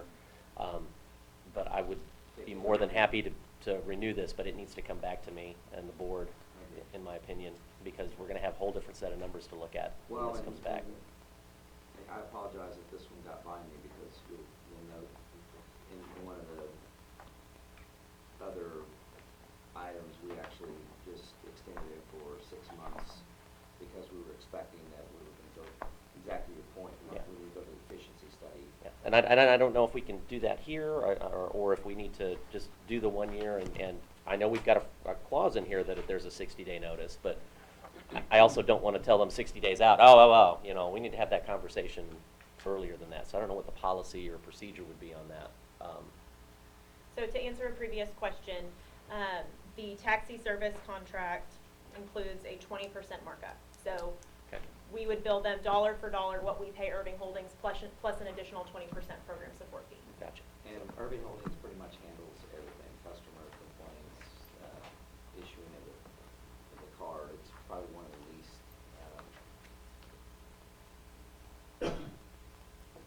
involved that we get in any of the contracts. Do we carry any liability, or do they carry how does that work as far as if something were to happen? It's fully on Irving Holdings. It's Yeah, fully that's on on them. they Oh, okay, great. Great. So that's my flag. So are you suggesting that maybe we revise the memo I to don't- take out the automatic renewal? Yeah, if we can do that now, Require us to do that? or if we can just say, you're gonna bring it back to the board in 6 months, and we're gonna talk about it, and then we can exercise our 60-day out if we need to. So, We can always send them from an my amendment. understanding, like moving forward, when you say you don't have the data that you need, what are you talking? I mean, if it's fully reimbursed and we have a 20% administrative. I didn't even see the 20%. It's not. It's not I understand, but it wasn't in the packet, got so I you. couldn't read it. No, I'm just trying to understand going forward. So, what data are you talking? Well, for me, it would have been the pass-through information, which I think was in here, that it was a Okay. pass-through. But I did not have, you know, what are the administrative costs that we incur, and or how do we, you know, what's our margin on that piece? I really don't have anything other than we're renewing this contract that we already have. Okay, so if when you say margin, I mean, if it's a cost reimbursement. Administrative rate. So it'd be that the we charge. 20%. Yeah. There's not any other data you're. The question really is 20% the right amount? That's the whole reason Yeah. for the cost Yeah. model. I got you, And that's the cost model, which is the part I know I'm not gonna get. But the data that I would, a copy of the current contract in this packet would be great. I mean, I'm not a contract lawyer, but that would at least give me kind of a conversation starter to know, hey, maybe they don't have liability insurance, and I'm wondering why, what's our risk there? So for me, that would be helpful moving forward. If we're renewing contracts, at least I know what it is I'm renewing, at least the baseline language. Whether I choose to read through that or not, that's up I to got me. you, and I don't mean to sound No, I adversarial get it. about it. I mean, but saying I want the data, Yeah, that's fair. that can mean a lot of things to That's a absolutely lot fair. of people. And so you're talking about, The contract language would help me, so the contract itself, because that'll have the administrative fee in it, right? yeah, Yes. it should. And then if we have information about the administrative costs that were incurred versus the fee, we'd like to see that. I would love to see that, And if it's yes. not available, just say not available or will be provided. Yeah, that'd be fine. And that's for any contract renewal. That, to me, would be, yeah. Okay. So, in my, not more simplistic than that, because I know I went through the draft cost allocation model that we received, I think it was the last board meeting or two. Has anybody taken that and looked at just the metrics, to go, okay, here's Frisco, here's what it is, because we broke that down pretty easily, so have we done that to see if we're ahead or behind, or, I'm not saying that's necessarily gonna hold this up, because I'm okay with moving forward if the evergreen is removed, I just think. We'll remove the evergreen. Yeah, we've got We did take a look at it. Okay. I don't, as I mentioned, when we shared the cost model, we said we needed to do a couple of tweaks. Sure. Part of it, it's your favorite subject, depreciation. Sure. Because Sure. in this case, you do want to charge them for depreciation of their vehicles. We want to include that cost Right. that's being depreciated every month for every mile that a service we provide. In this case, there were some nuances that the consultant didn't know, which is the vehicles weren't actually owned by DCTA. They were provided through, we'll just say through Frisco, because they had paid for them through the COG. So we had to back out that small increment, and I just don't remember off the top of my head unless, the Oracle over there, Marissa, remembers everything. But, We did not compare the draft model too much to existing contracts since we knew it was going to change after Yeah. some of the reviews. And I would say that we haven't gone back to Frisco or any other contract provider until everyone's comfortable with the cost model. We could say, hey, look, we're already, there's a difference there that we need to address, and then revise it again once we finalize the model. Yeah, I'm not, this is a small contract, and I'm not saying, hey, this money doesn't matter, it does. But I think moving forward, even if we don't have an officially approved cost Yes. allocation model, Yes. we do have a pretty good, probably 75 to 85% basis of understanding that. Yes. So to just do that analysis at the beginning of the contract discussion gives us an idea. If we're close, okay. But if we're way off, either way, then it's just information to be good. But that has an ability to, since it's a pass-through, if you come up with some extra costs, it's not like they're not, I mean, you have to discuss it if it's a big shock to them, but you have that ability to pass. We have the ability on either side to, Sure. if we needed to say, look, we're not good with the contract anymore. We need to renegotiate it. I think there's a 60 or 90 day. Are you good if this comes back? I know you're not, you're saying evergreen, but it does have the 60 days, as long as you're notified next time. this comes Just up. as long as we have an opportunity to go review this once we have the efficiency study numbers, Yeah. I'm fine. I'm fine with it. I just want to put a Okay. flag in staff's Sure. tickler to give me a call back. That's very good. I wanna make a motion, but if no one wants to do it, I don't want to. I have a question. Yeah. If we went into that contract in December of 2015, if we don't leave the auto renewal in there, do we have a contract after this December? Do we need that in order to continue, is what I'm saying? We have an existing task order up to Yeah. this dollar amount. Right. And we expect to exceed this dollar amount before the next term. Right, but if we take that auto renewal piece out, do we have a contract after right now? December. Oh, you're saying There's it's two expired. separate, there's two separate contracts. So we have an ILA with the city of Frisco to provide mobility services at a yet to be determined, or at a Yet to be future determined cost. determined, agreed upon rate. This task order is a subset of not only the DCTA provided service, but the taxi service as well as the Lyft contract for services that we also have in Frisco. So each of those then contracts, this is one of then the contracts that is a contract that we have with Irving Holdings to provide service in Frisco. So this is our contract with Irving Holdings. It doesn't impact our contract with Frisco doesn't expire if we don't extend this contract. All we need to do is take out the Yes, word auto excuse me. renewal. I think it makes it a lot That's easier, right. because it's a 1 year, for 1 year renewal. So Okay, just take out that's the word what I was- auto. Okay. Yeah. So if you'll make, that's if what you're gonna I- make a motion, if you'll do it. I'll make that motion with that word taken out. Okay. Second. Okay. Any further discussion? All those in favor say aye. Aye. Aye. The vote was unanimous. The motion passes. Takes us to agenda item number 6. Consider the, Apologize for all that. consider the approval of task order 10 with Lyft for contract 17-03 on-demand rideshare services for University of North Texas late night rideshare. Troy, Me again. hello. And let me just say too, that Troy is sitting in for Michelle because she is, out of town, so Well-deserved vacation, he's, yeah. he's doing his So, best. No, it's fine. We're asking, this is for the Lyft service at UNT, the late night service. This is a service that we provide from 2 o'clock till 7 o'clock in the morning. It is a demand type service. We're asking for the task order to be approved, and this extends it through the, let's see, it's through,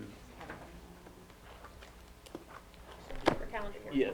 yes, it's through this, basically this year, so. And it's a renewal period of 1 additional year through December 31st, 2026. That's not the language. It's not saying it's a renewal period. Renewal. This one should be, it's a renewal. Oh, that's. We need to- Auto renew for a year, not continuously, Yes. just to clarify. We just need to take the word auto. Yeah. I think auto was just. Yeah, that's all it is, really, yeah. So I have a similar question. What's our liability on this one? Because I am under the understanding that ride shares, especially Lyft and Uber, are notorious for not having any insurance and leaving the liability on us. We, Yeah. we were able to, when we negotiated with Lyft, we were able to negotiate a limited, liability with Lyft. Is it 100%? They will take liability for their own negligence, but they will not take the liability for the intentional acts of their drivers that they have no control over, the intentional acts. So Irving Holdings Taxi Company, right? Correct. No, this is. No, Oh, this this is is Lyft. Lyft. No, Irving Holdings is a taxi company. Irving Lyft. Irving Holdings is a taxi company. Yes, correct? Yes, sorry, which yes. is different, Okay. it's different. And they do not put us at that level of risk. Yeah, and I don't. I get it because Yeah, they're not employees, right? Correct, Correct. there's a distinction between taxi employees versus non-employees. Versus somebody employed through an app. Yeah, which is BS, a whole different issue. Is And we Lyft still our have- independent contractor for this service? Is Lyft an independent contractor? Yeah. Yeah, For this yeah, service. Yeah, correct, yes. Yeah. yes. Okay. And we have our own caps Tort liability. Yeah, we have our own. We have our own protection as. Right. And then Lyft has their insurance, and are they on the New York Stock Exchange? Yeah, and they're actually under a lot of investigation because of this specific issue that they don't take responsibility because they don't do background checks. I mean, Lyft maybe has changed that a little bit, but I know Uber specifically doesn't do background checks. We talked about this at APTA, yeah. they're looking It's to change terrifying it. to me. My daughter getting in one of these things and somebody, I mean, that's just a liability city that I'm worried about. And Yes. if this is a legal, could be construed as a legal question, if it is, you don't feel comfortable answering. Publicly. Well, what I'm hearing you say is, this is just the example, you know, if Lyft, if somehow I don't even know how Lyft could be negligent except through their software or something like that. Technically, if there's an issue that's gonna happen, it's gonna happen. Now, if the driver's negligent and gets in, but if the driver attacks someone, that's intentional. Correct. Then that means Lyft is saying, you're not insured. Our insurance won't cover it, even though they'll be sued. But they're gonna come after the people who have the insurance. So what you're saying is, we could get sued. Correct. And I know there's caps and all those kinds of things. We will be stuck we will be defending ourselves. Yeah, I struggle with that because North Texas is asking us to do this, so North Texas is not a party or has any privity with this contract at all, is that correct? Correct. So this is just an Contract, independent the Lyft contract between contract. DCTA and Correct. Lyft at the request of UNT. Correct. I would like to see somehow this get reworked to where, And because, it's probably something that we need to bring back for a broader Yes, discussion yeah. than just Because this. we did it, and I'm not Absolutely. suggesting. We Yeah. spent a year. a year round and Board. around. okay, And the previous board was well informed of the risks that were involved going into the Lyft contract. We briefed them on it. I'm gonna have to decline on this extension until I get some better data and to where our risk is diminished, or at least there's a shared risk or an indemnification from somebody, because we're just a passer. And I know that someone from North Texas is here, so I didn't know. I saw him stand up in the air, so I just wanted to acknowledge you in case the chair wanted to acknowledge you to speak, but that's just where I'm concerned, yeah. Yeah. We're gonna have to have some kind of extension because it expires, right? Yeah. Okay, So well, we've had this exposure. Our recommendation is that we wanna do that so that we're not leaving people stranded, and putting UNT at risk. Then we need to, well, I'm talking about not UNT, I'm talking about the students that rely on the service, that to stay consistent with the service, the obligation that we've given, maybe it's not a year, but if this ends, am I correct, if this ends in January? No, December. December 31st. Yeah, so we're This in is the first year, Raymond, I want to recognize our UNT Sure. representative. Come on in. Come on in, Stan. Introduce Yeah. yourself, please. Hi, I'm Stan Nixon with the University of North Texas and with Transportation Services. Just as we talked about this Lyft thing, as part of a 10-year contract to provide late night service, who you use, I guess it's not really our concern. It's just that you can choose not to go with Lyft. We still need to have some type of other service provided in there, substitute. And that's just, I'll just go ahead and raise. Can I ask a question of clarification? Yes, sir. So my understanding, what you just said is that this is just sort of ancillary to the 10-year contract that was executed a couple of years back, I Yeah. think. That this is part of that 10-year, Yes. and, okay.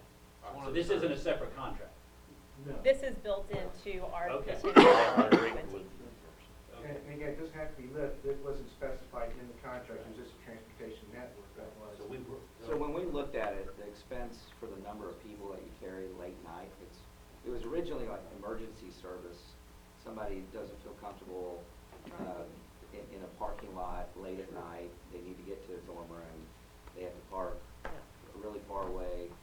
What was happening is we either had to use our vehicle, our operator.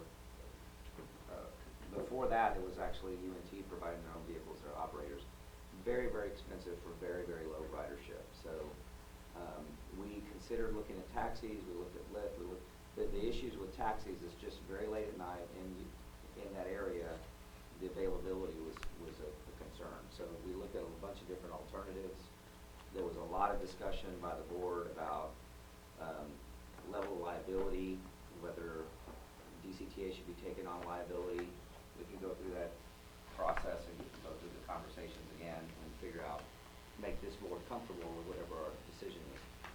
We need to provide service to UNT under the agreement. It's just a matter of how expensive do we want to make that and whether or not we can provide drivers. We'll have vehicles at that time of night, not everything else is running. So we either, if we don't do it today, then the Lyft contract will expire, and I hate putting the board in that kind of situation, so we need to do a better job of planning moving forward. Can we do a 6 this instead of My more meetings? suggestion was that we limit the amount of extension to give us time to discuss how we move forward. That exposure already exists today. Yeah. So I have no issue with us revisiting, because it is an issue of liability, and we're not the only ones that are doing it. It's every transit agency's been out there working with Lyft and Uber. DART has it, both of them working within DART. So I think it's a good conversation to have to get the board comfortable with these on-demand rideshare services. It is not an easy. And there's been some limited issues. Granted, they're limited, but it's a lot of expense to kick in. And all it just takes is the one, and then all that cost savings is gone. What's our tort liability? Pardon me? Cap, what's the cap, Joe? It's, well, it depends, it depends, yeah, well, it depends on, it's on different things, but, Well, if they hit somebody in a car, it's one thing. What's that? for property, I don't know the cap, minimizing the property, you know, I think it's one, I think that's one. Is it 100? It's 1 or 150. I don't know the change. And isn't the highest cap 250? Correct, yes, yes. Okay, So and that's, so- that was, yes. What was the cost? So, I mean, that's our exposure on any one claim, right? Yeah. Like if somebody Correct. dies or, you know, something horrible, it actually be worse than somebody dying, actually, in court cases. And then, In the previous discussions we had, and I need not to get into the details of it, when it came to the intentional acts of which that they would not indemnify us nor defend us for, the previous discussion with the board, well, we have that risk every day in what we do and what we provide, but even in that case, we're one step removed from it. So would we be stuck defending ourselves? Yes, absolutely. But would we be able to get out of that? Yes, unless you got a really bad jury and a really bad judge. it's really difficult for somebody you independently contract with, or somebody injured by somebody you independently contract with, to say that you had some duty to prevent intentional criminal actions. You're very rarely responsible. We have more liability when we provide our own service, our driver, our vehicle. I'd love an education on that. I'd love to hear what the previous board conversations were. That's definitely part of my education in all of this. I have a hard time with the business model in and of itself, because it does we'll go off on a tangent. Yeah. But for rolling forward, if there are other contracts that are linked to these contracts that we're renewing, because I didn't see anything in here that spoke to a 10-year commitment to you. That would be another piece of that information that would be helpful in backup packets as we go forward, if there's a linkage that this subcontract actually supports a different contract or is required by this agreement over here.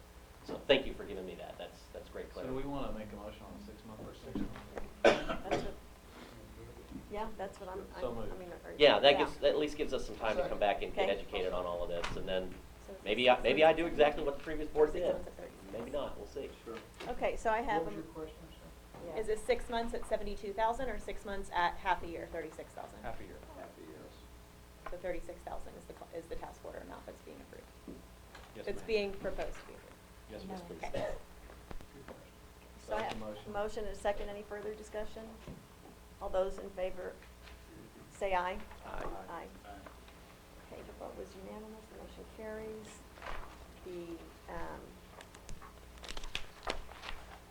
It was modified, right? So we're going to make sure it was modified. Sam? I made the motion and then. Ren. I second it, sorry. Okay, sorry. Okay. Agenda item number 7, consider the approval of interlocal agreement 5 with North Central Texas College for DCTA bus service. Troy, you're on again. I'm on again, all right. Well, this is to extend the existing contract for NCTC service. We're in negotiations with them to renew their contract, and this would extend it. It's expiring, and we need to get it extended so that we can continue the service until we get the contract. And this is just a 6-month. That's correct. This is just a 6-month. And it is on page 166 of your packet.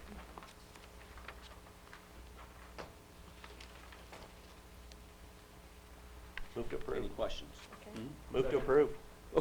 Any further discussion? All All I just those in never know favor these say things. aye. Aye. Aye. The vote was unanimous, the motion passes. Thank you, Troy. This one made total sense. Okay. Okay.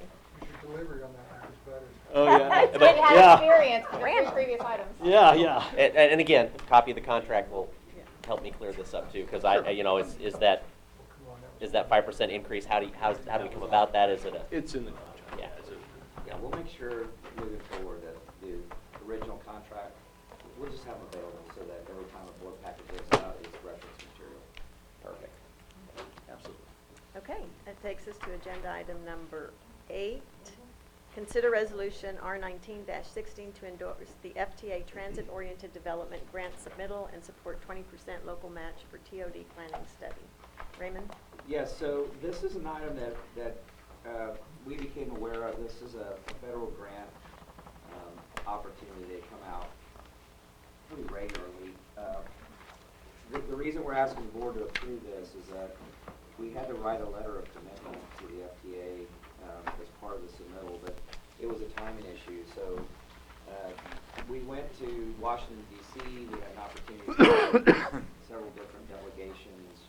Typically, we do that just to keep good working relationships with the FTA, the FRA, and we have a whole list of people that we went to go see. When we met with the FTA Deputy Administrator, she asked us specifically if we were interested in applying for this grant, because the grant typically, there's money left on the table.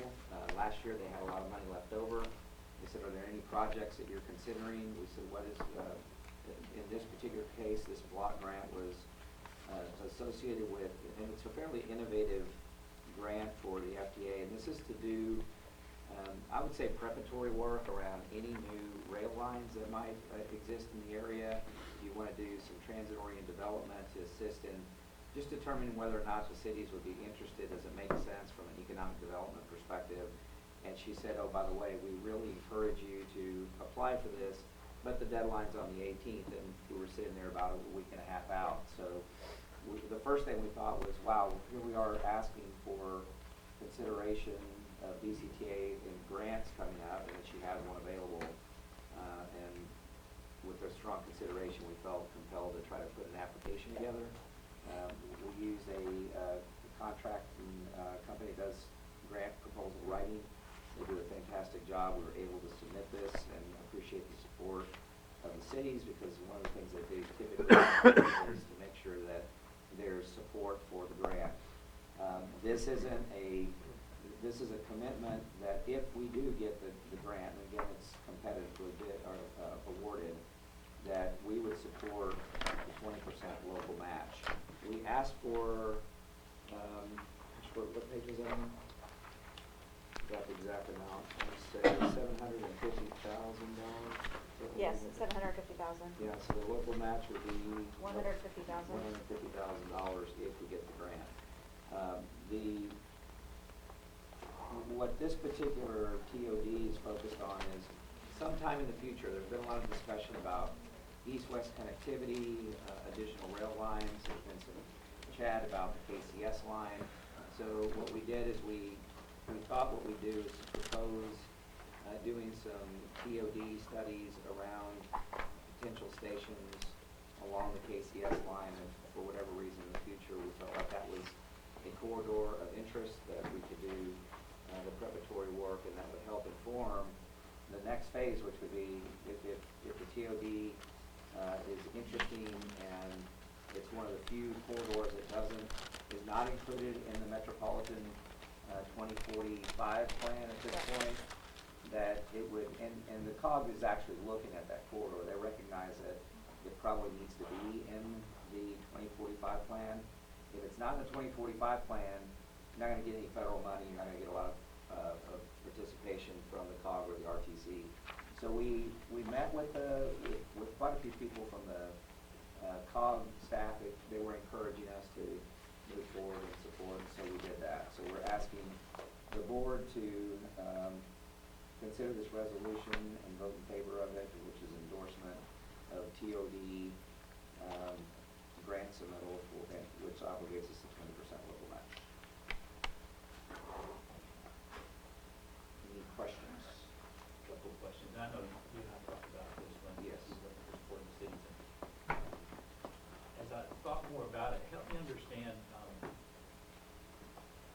know it's money that people are offering us, to study with the Kansas City.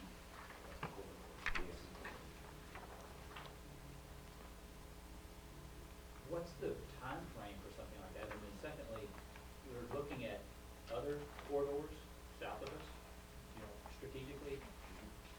Do we have the capacity, I mean, is it a matter of choosing which one seems to be the most beneficial to DCTA, or is it, looking at, do we do both? I mean, just trying to understand, because I know we talked about it a little bit, but as I read the proposal, I was trying to understand. Is this study just going to, I don't know how to say it, is this, we're gonna get it, is it gonna be put somewhere for 10 years, and, I mean, I just need to understand how we're gonna use it, how we're gonna use the study. Yes.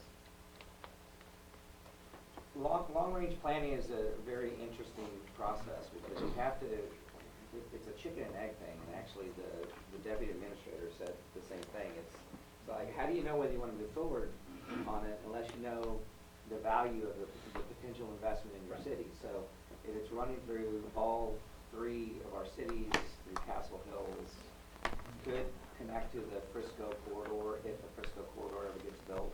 No guarantees that that's going to happen or the timing around that. There's been a lot of discussion at the COG level. They're, I think, advancing studies, there's some engineering studies on the Frisco corridor, so that looks fairly viable. What it does is it helps the cities understand what the potential value is of doing this project. And so I think what it helps us inform the board and the region is, well, what does add more value? Does it make sense for DCTA to connect to the Cotton Belt since we already have a connection there?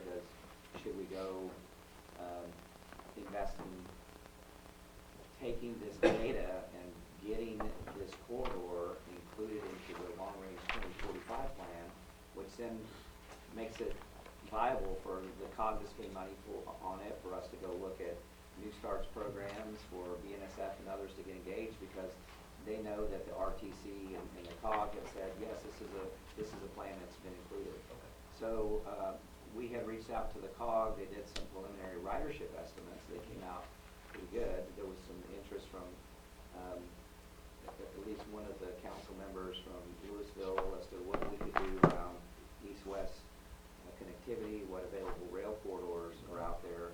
And so there's been a lot of general discussion. I would say that the discussion, general conversation, has actually moved much faster than I would have ever expected with the level of interest in the corridor. But you're right. I mean, just because there's grant money out there doesn't mean necessarily that we want to spend $150,000 to just have a study and go put it on the shelf. But I think this helps shape conversations in Highland Village and Louisville that if this corridor happens, that I think I've mentioned this before, that typically any station has the ability to create somewhere between $500 million and $1 billion worth of economic development for a city. We heard today some hundreds of millions of dollars being spent just on a hotel and a couple of other ideas around a particular station at Texrail. So that's the thought, is that the money would be spent. There's no obligation other than the request from the grant is that if it's awarded, that we would move forward with the planning, and that we would work with the North Central Texas Council of Governments to include KCS corridor in the long-range plan. But there's no obligation that once we finish that study that we're now on the hook for doing additional engineering. Would that be a budget, would that be funds expended this year, in this fiscal year, do they think? Great question. Likely not. I mean, it really depends. What's the average time we wait from a? 6 months at least to hear if we So get a a year? grant award, Okay. and we don't typically budget our local match for any grant until we have an executed grant contract. So we could get notice of the award, but it could be 6 months till we get notice of the award, and another 6 months before we actually would have an executed contract, at which point then, once we had that, we would come to the board to recognize that expense and revenue. In worst case scenario, if they came back and said, congratulations, you've been awarded this grant, and for whatever reason we decided we didn't want to move forward with it, they don't like it, but they'll take the money back and they'll I mean, they already had more money Who signs that check back to them? We told them the mayor would be happy to do that. Oh, man. Okay, thank you, I appreciate it. Okay. Can I just say that I want to applaud staff for coming up with these type of things, because I think you guys did a great job, and I appreciate y'all going to that meeting and finding out all that information, because there is a wealth of knowledge. And this can lead to other grants as well, just if nothing else, knowing about them is half the battle. So I want to give you, big round of applause. Yeah. And we do, I mean, there are grant, dollars that come available on a regular basis, and we don't pursue all of them. We only pursue the ones that make the most sense for the agency. And we may pass this year on one, but then in a year or two, it may make more sense at the time. So we don't jump on every grant opportunity that comes But I available. know your time frame on this was super fast. It was. Well, I will say, and I mentioned this before, but it matters a lot that we're engaged at that federal level. The reputation that we have, even though we're a small agency, is highly credible. To the extent that we met with the FRA administrator, he literally pulled out a cell phone and said, "Let me give you 4 numbers of people in your area that can help you." And he gave us the name and their personal cell phone numbers. That's a level of relationship that we've been able to build. And it matters so much that when these grant opportunities come, when you're talking about 20 cents on the dollar because we can get federal funds to pay for things, especially when you're talking about a $500 million project or more, it really, really makes a difference. So I appreciate the comments. Thank you. I'll make the motion first. Is there any motion for approval? Okay, yes. Second. Okay. Any further discussion? All those in favor say aye. Aye. Aye. The vote was unanimous, motion passes. Okay, good bring. Corinne Station feasibility update. So a lot of progress has been made with the city of Corinth. We've shared with the board in previous meetings that they've developed kind of an urban plan. They're working on a TIP district. They've asked us to provide engineering services. We've done the first phase. We've just completed and started looking at the rough cost estimates in the second phase. We think that the cost estimates are high. Actually, had an opportunity to chat with Gary Thomas. I'm going to be reaching out to DART and to Trinity Metro because some of the cost numbers that they gave us were based on projects that they're either currently doing or just finished. But we know that there's a lot of engineering costs and bridge work, having to change the elevation of 35W to get through what they call the hole in the wall. There was just a lot of costs that were associated with that. So we're still working through that project. There was a meeting held by the county to make sure that they didn't have a quorum. There was a couple of the cities that were engaged in the conversation. I guess the good news is that City of Corinth is very excited about moving this project forward. They're making investments in it. We're just about finished with the second phase of the engineering study. And it's really going to get down to what does it take for the board to get comfortable with membership. So all the things that we're talking about with regard to bylaws and with the new member policy, my suggestion would be that that's the next thing that this board try to address once we get to the bylaws, but that was easy, is to look at the new member policy and see how that either relates or I think that's the next opportunity. I would say that the general feedback that I received, and many of you have conversations with the mayor of Corinth, the city manager of Corinth, and their staff, is that the general public in their city is very interested in seeing this project happen. That's very different than we've heard in the past. Super encouraged with the opportunity to have an infill station, so helps offset some of the cost. Connects close to a college, so benefits all the things that we're trying to do, reduce our costs, or shed some of the load, if you will, and increase ridership. So the project really, really makes a lot of sense. I think it's really going to get down to how do they get the financials in such a state that everybody feels comfortable with it? The cost projections around PERS and TIFs, completely agree with you. You can do all kinds of projections, and the reality is about the majority of them take twice as long to materialize as anyone would have thought. So I think that's the general briefing, unless someone else would like to add some comments. I just wanted to let everybody know that we're making very good progress on the engineering and the city's moving forward. I just have some, I said I had lunch with Chris, and I just want to make sure that the study that we complete provides the information that people want, and those people being the people here that would be voting. Yes. It needs to include, I think I know it does, right, but I'm just wanting to make sure. Operational costs that would be in addition, the cost of the station itself. Probably they're thinking it needs to capture some kind of administrative cost. Am I right about that? I'm talking to you. Well, yeah, because he said he had the discussion with you. No, I'm talking to you and TJ. Yeah. You didn't talk to me, though, outside of this. No, I didn't. Yeah, just But making I'm the quorum talking to you clear, now. right? Yeah, well, I think as I shared with you, I mean, conceptually, I have no heartburn with this. I think given that we're in the process of getting a cost model, a cost allocation model, sort of finalizing efficiency study, how do we look at that? How is the TERS going to work, if that's what it is, sales tax? So, I mean, there's a lot of data there, but, and then, of course, part of the legislation said, well, you have to do a capital recovery. We had discussion, we don't necessarily, I mean, that's just me. I mean, informally, you've had discussion of, is that something that still the board is interested in, or do you want to find some other alternative method? So, no, I'm way open to the discussion. I just, as it was presented to me, not during yours and my conversation, but somewhere else, was that we were going to have to make that decision soon.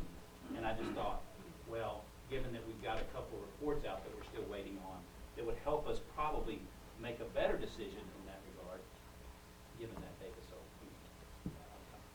And I'm trying to make sure that this report gets the information you want. And I appreciate that. So let me, if I can, just spend a couple minutes on that. Sure.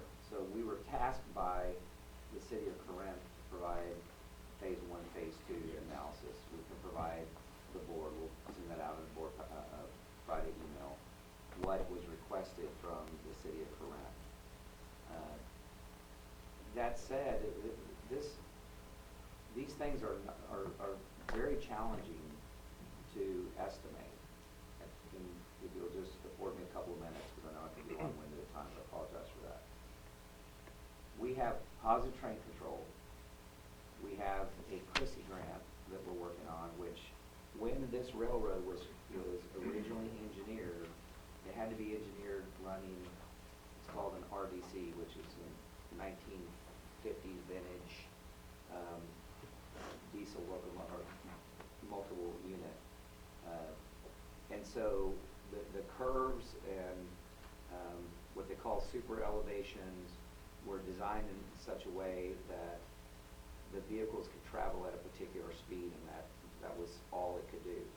So you put PTC on top of that, and all it does, it slows the system down, because now you have this like Ferrari vehicle that was being run by a 1952 Ford truck, right? So now all of a sudden you have this Swiss train that's sitting on there, and they can only go at that slower speed. So one of the opportunities with this grant that we got was to hire the consultants to go and look and, well, can we speed up? Can we just, with the existing train that we have, can we just go out without changing any geometry and speed up the train? So in some cases they said yes. In other cases, all you have to do is add a little ballast. It's not going to cost a lot, and you can go up to 60 miles an hour. So we just got all of that information in one study.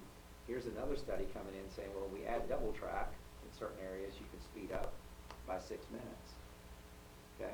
And then we have a study that says, well, tell us how much it's going to cost to add a station, and we have not budgeted, nor based on the amount of time, the request that was coming from the city of Corinth is, hey, we need some budgetary numbers so we can plan. The level of that complexity would probably take about a year, and hundreds of thousands of dollars to model all of those different things on top of each other so we can optimize this railroad. That's what we're facing right now. We have all these different options. So the concern is that if we just look at each piece of it, we could do that. We could say, well, here's the cost of operations under the existing model, and then 4 months later, if I add the PTC overlay and do a little bit of elevation changes, well, now all of a sudden I can save 6 minutes off of that model.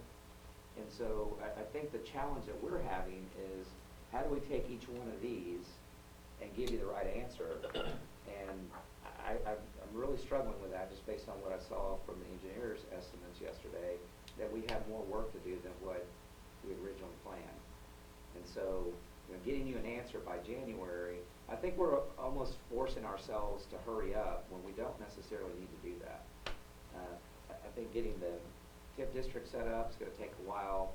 Getting through the new member policy is going to take a little bit.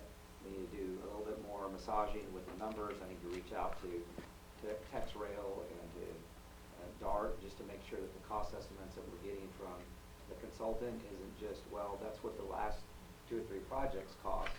Okay, well, now you have to unravel that. And the initial conversation I had with Gary is like, Gary Thomas said, hey, I'm happy to help you, but the numbers that you have seem out of whack. Something's not right. So that's kind of where we are right now. And I think that it would probably be good for all of us to, I'm not saying slow down or stop, but let's take the time necessary to make sure that we're trying to fold these projects in together so we get the right answer. Because I think what we're trying to do with PTC, what we're trying to do with some of these other projects, will actually be accretive if we just add them all together and try to look at it as a full system.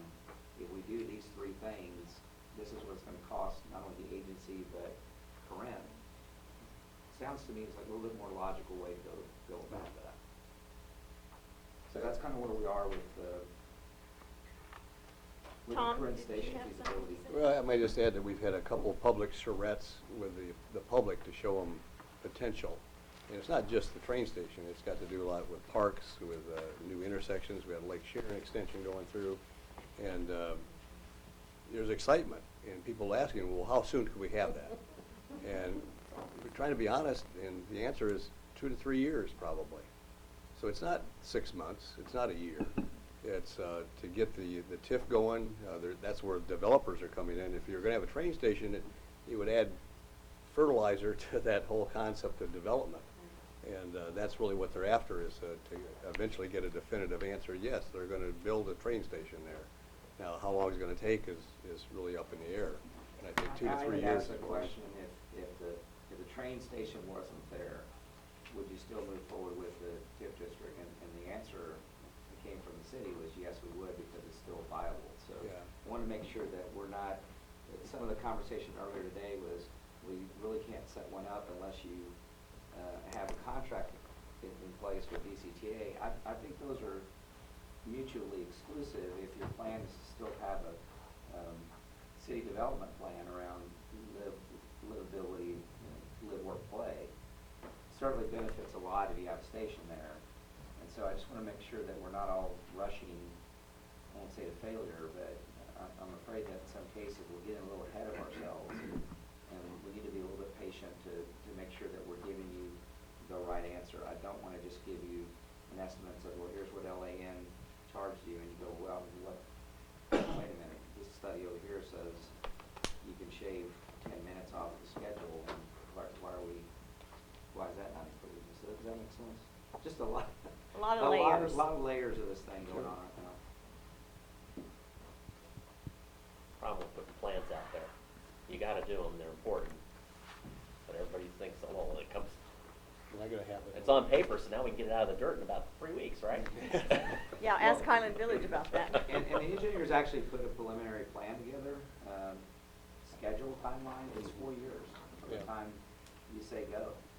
So it's not like you can put a station, wouldn't think about that, but you have all the track work and all the environmental, and all that's gotta get approved, and at least a Guaranteed year. there's a lizard somewhere. Yeah, a year of engineering and Butterfly. another probably year to order all the materials and 18-month, 2-year installation timeframe, so we're 3 to 4 years out before you're running trains. And even you're if you still said go. modeling ridership on that as well? Pardon me? I assume you're still modeling ridership on that as well? We haven't even started looking at ridership on the Gotta get assumptions train, gonna gotta get add. train timing down. Pardon? Gotta get train timing. What's it gonna do for the system? Right? Exactly right. Okay, well, thank you for that. Any other questions, comments? Okay, so that takes us to agenda item number 10, consider the elimination of Denton Enterprise Airport Zone Service. Troy, you're on again. Thank you. We're asking that you consider the elimination of the Denton Enterprise Airport Zone. It was the result of a comprehensive operational analysis that was done several years ago that suggested that we put some sort of fixed route out in the area that's west of 35 in the airport zone. In lieu of that, we decided to do a pilot program with a demand type service. The service has not performed very well. In the last year, we actually expanded the zone so that we were hoping to gain some more ridership. It has not proved out, and so we really feel that the service is not valid.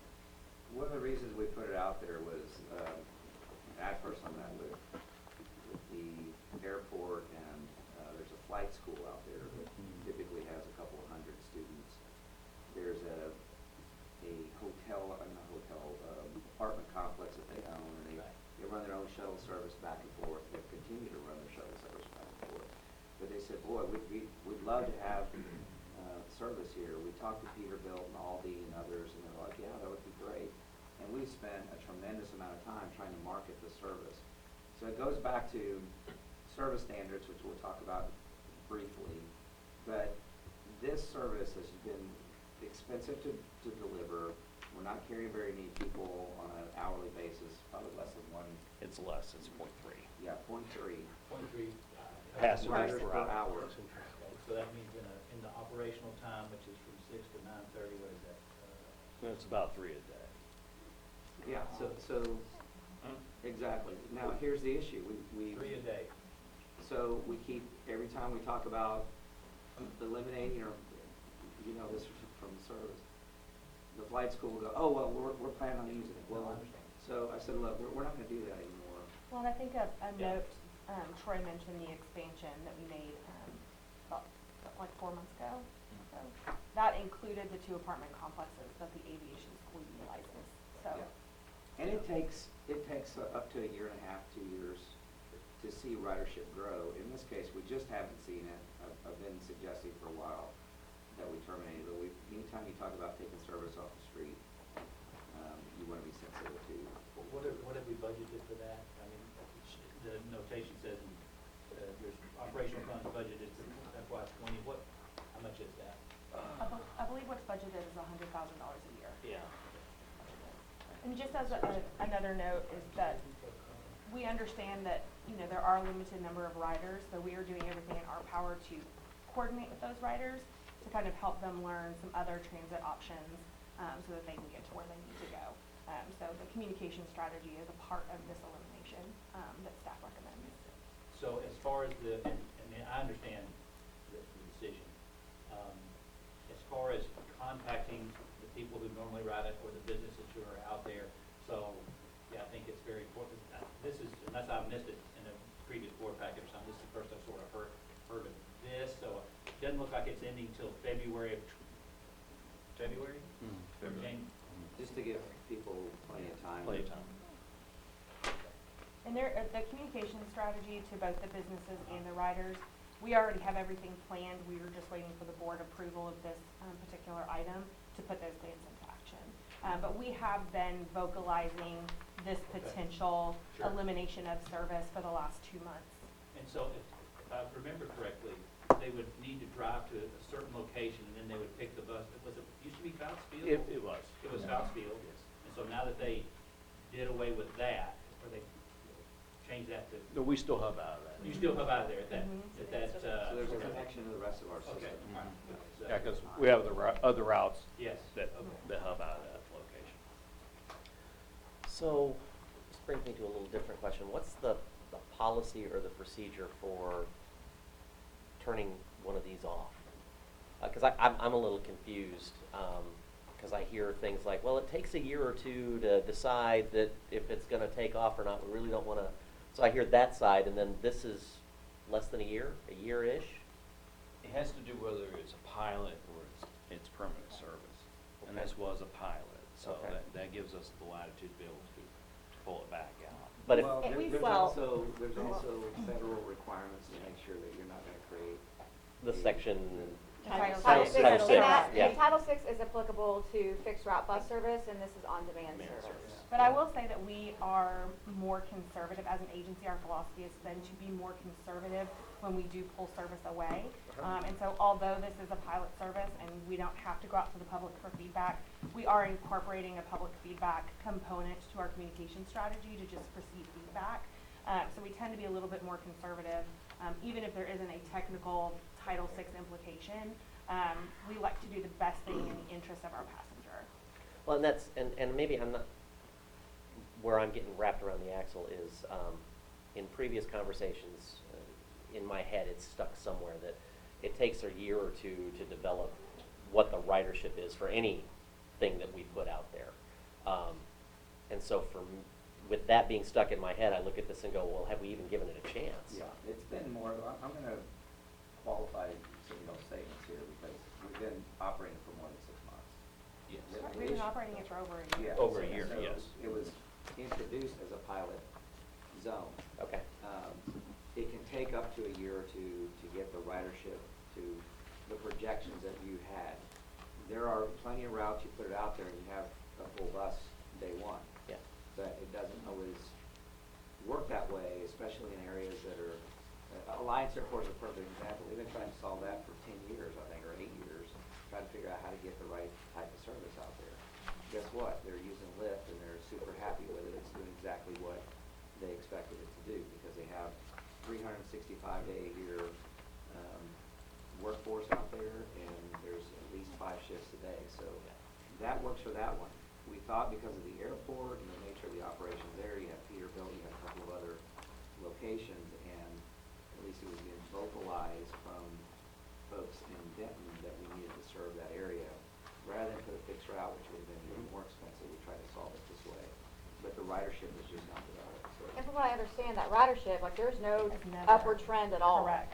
So where you mentioned that, yes, fixed route or any type of service can take a year and a half to 2 years to really come to fruition so that passengers get used to taking it, but there's usually some type of uptick Okay. in ridership throughout the time period where there's not enough there. And I get that there's some dark magic in this Yeah. because Yeah. in telecom, we do something similar. It's called an Erlang table. And you try and figure stuff out and project what traffic is going to go where. So you don't oversize things. But that's kind of where I'm coming from, so. Well, and I think additionally, we have really great relationships with all the businesses in that area. Yeah. Myself in particular, and so I talk to those businesses on a regular basis, and I am hearing from the majority of them that this type of service is not what they need for, for the people that work there. Are they expressing a different need or a different type of service? A lot of them have their own vehicles, and so they operate their own shuttle systems. Oh, okay. And it's actually cheaper for them to operate their own service than it is for them to buy passes through our discount program. And it gives them much more flexibility as to far like the hours that they operate and where they go. There's So- also a significant number of van pools that are involved in DCTA van pools, especially like at Peterbilt. You go to their parking lot, they have premier parking right up front, and you'll see DCTA vans, DART vans, and Trinity Metro. So van pools seem to work for some of those shift workers. Yeah, I should. We kind of did the same thing in Highland Village several years ago. We said, look, we're going to put 3 different types of services and kind of use it as a petri dish and figure out which one I remember will that. last. And we decided to eliminate our fixed route, our buses that were moving around because we weren't carrying anybody. We went to a circulator. We introduced Lyft. Lyft's doing a great job. And so I think we'll be coming back to the board to talk about that redundant service that's just not carrying as many people as we would expect either. It's not a bad thing. It just turned out that let the riders kind of dictate what service they prefer using, and it's been a natural migration to the on-demand. Go figure, right? And then the last bus I saw the other day, there's a bunch of people on it, so I'm going, oh, God. It just seemed like a short from what I'd heard in my head, Yeah, so it's been- thank it's you, been I a year. appreciate that. Yeah, Yes, it's been over a year. the expansion of the zone has only been 4 months. Right. The actual service, I believe, started September or August 18th of last year. Okay, thank you. Mayor? What would be helpful is if you could just send, is that a question? Just some metrics of that, because it's possible that someone may come before the city council talking about that, and I wanna make sure that we're able to give data and maybe some alternatives, if there's some alternatives that, cause I know you've been talking to them, but I just wanna be prepared for that. Sure. Okay, so it is, I'll make a motion to Okay. approve this. okay, second? Okay, all those in favor say aye. Aye. The vote was unanimous, the motion carries. Agenda item number 11, service standard briefing. This is informational. It's gonna Raymond? be very brief. Let's see. I'd like, there's been a lot of conversations in the past and recently from new board members around requests that come in. We get them often. The city of Denton gets requests from businesses to add a stop. It can be challenging. We've also agreed, I think this board approved DCTA extending one of the end of runs to provide service between Monsignor King and Our Daily Bread.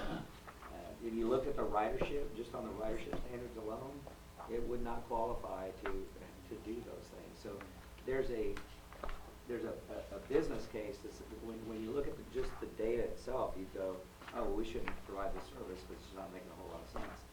But there's also the social reason that you would do things.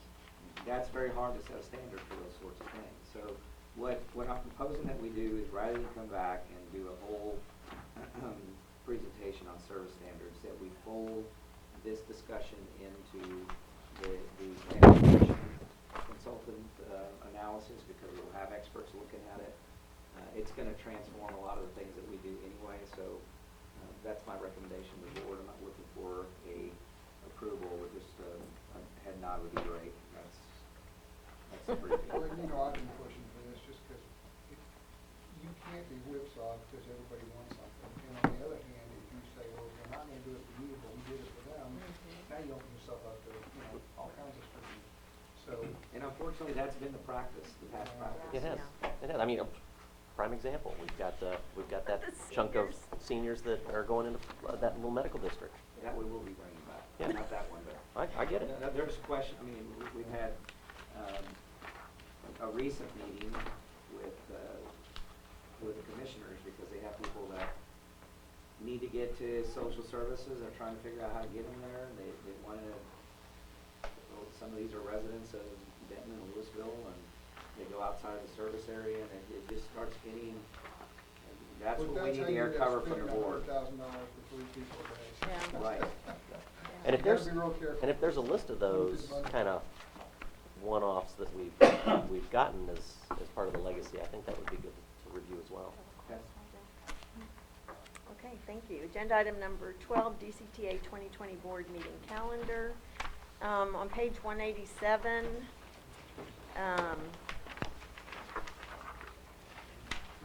think so. Want me to cover this one for you? Huh? I can cover this one. Go for it. Yes, thank you. On page 187, you do have a proposed board calendar for 2020. We have had some preliminary discussion with Chairwoman Costa regarding the meeting times. Clearly we started meeting today at 10 because we had the bylaws workshop. Now we're talking about maybe having a transformation initiative workshop. We seem to be doing the workshop thing. So what staff has proposed to Chairwoman Costa, and we wanted to bring for discussion with the board, is our standard start time for board meetings is 12 noon. But 10 o'clock seems to have been working well for the majority, and I know that some of you do have time constraints. You're trying to get out of here at a certain time to make other commitments. So that's a discussion that we would love to have today, is if 10 o'clock or noon, what works best. We're assuming that the 4th Thursday of the month works, because everybody's been able to make it. So the only thing in question is the time. Corinth has city council meetings on Thursdays, and so Right. there'll be some code in like today I do. So if we'd started at noon, I'd be like pushing it, so Yeah, right. 10 is That's what- better for me. Yeah. Sweet, you're gonna love my suggestion, 7 a.m. Yeah, I'm in. no. not. I'm totally in. No. I'm serious, I'm not You and kidding. me, TJ. I am. Y'all can be here, we'll show up. I'll even move it to 8. Yeah, probably not. So would 10 a.m. be okay for everyone? Okay.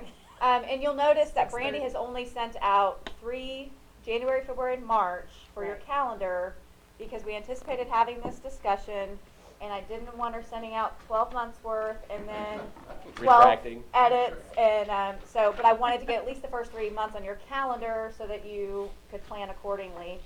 So she will send those out soon. She'll edit the 3 that have been sent out and then send out the remainder of the year for you. Why do we I have 2 will on the tell you fourth that Thursday? December and November are the same dates and times as RTC, so those will not work. So typically for November and December, what we do is we hold those meetings at 9 o'clock. That way we are finished in time for RTC. So the board can choose to meet at 9, or we can move the date up. We could do like we did this year and cancel November and then have just an earlier board meeting in December, so perhaps December 3rd. That seems to have worked pretty well with this November-December board meeting. So if that is amenable with the board, we can go ahead and plan on doing that for 2020. Any objections to eliminating November and having December 3rd? Yeah, we will. We can bring back a resolution next Yeah. time. I'm really frankly not looking past March. Okay. All right. And starting at 10 a.m. is good. Okay. Okay. Wonderful. One other item that we do not have included on the board agenda, but we would like to include on the board agenda, is our annual budget workshop. So this would be the FY21 budget workshop. I'm going to turn it over to Marissa to kind of give a little bit more detail on Yes, that. if we can ask you to think past March for just a minute. We typically have this past year we had our budget workshop in early July. That provides time for our departments to submit all of their information for it to be compiled by our budget manager, and then disseminate it out in plenty of time for the board to review prior to a budget workshop meeting. It also gives us enough time that if there's any tweaks that need to be made after that budget workshop, that we have some time to do that. Typically, we hold our public hearing for the budget process at the August meeting, and then we request formal adoption by the board at the September meeting. So we'd like to suggest for your consideration to add a budget workshop to this calendar in one of the first 2 full weeks of July, so either the week of the 6th or the 13th. Depending on what that looks like, doing it completely separate from a board meeting to hopefully accomplish it in one business day. So if there's any preference, we're hoping that discussing it this early can prevent any vacation I'm not scheduling sure. issues, that sort of thing. There's a family vacation we take every year. I think it's the 2nd or 3rd week in July. Okay. It's either the 2nd or 3rd week in July. I'm not sure which one it is this year. Most likely the 6th is going to be better than the 13th. It usually falls on that 13th. Okay. So if we were to stick with, like you mentioned, the first full week of July, the week of July 6th, if we met on a Thursday, because that, again, it seems to work well for everyone. The 9th is an RTC day, which impacts many individuals. So it sounds like we need to stay away from that date. I don't know if other days of the week work for anybody. That far out, any day of the week.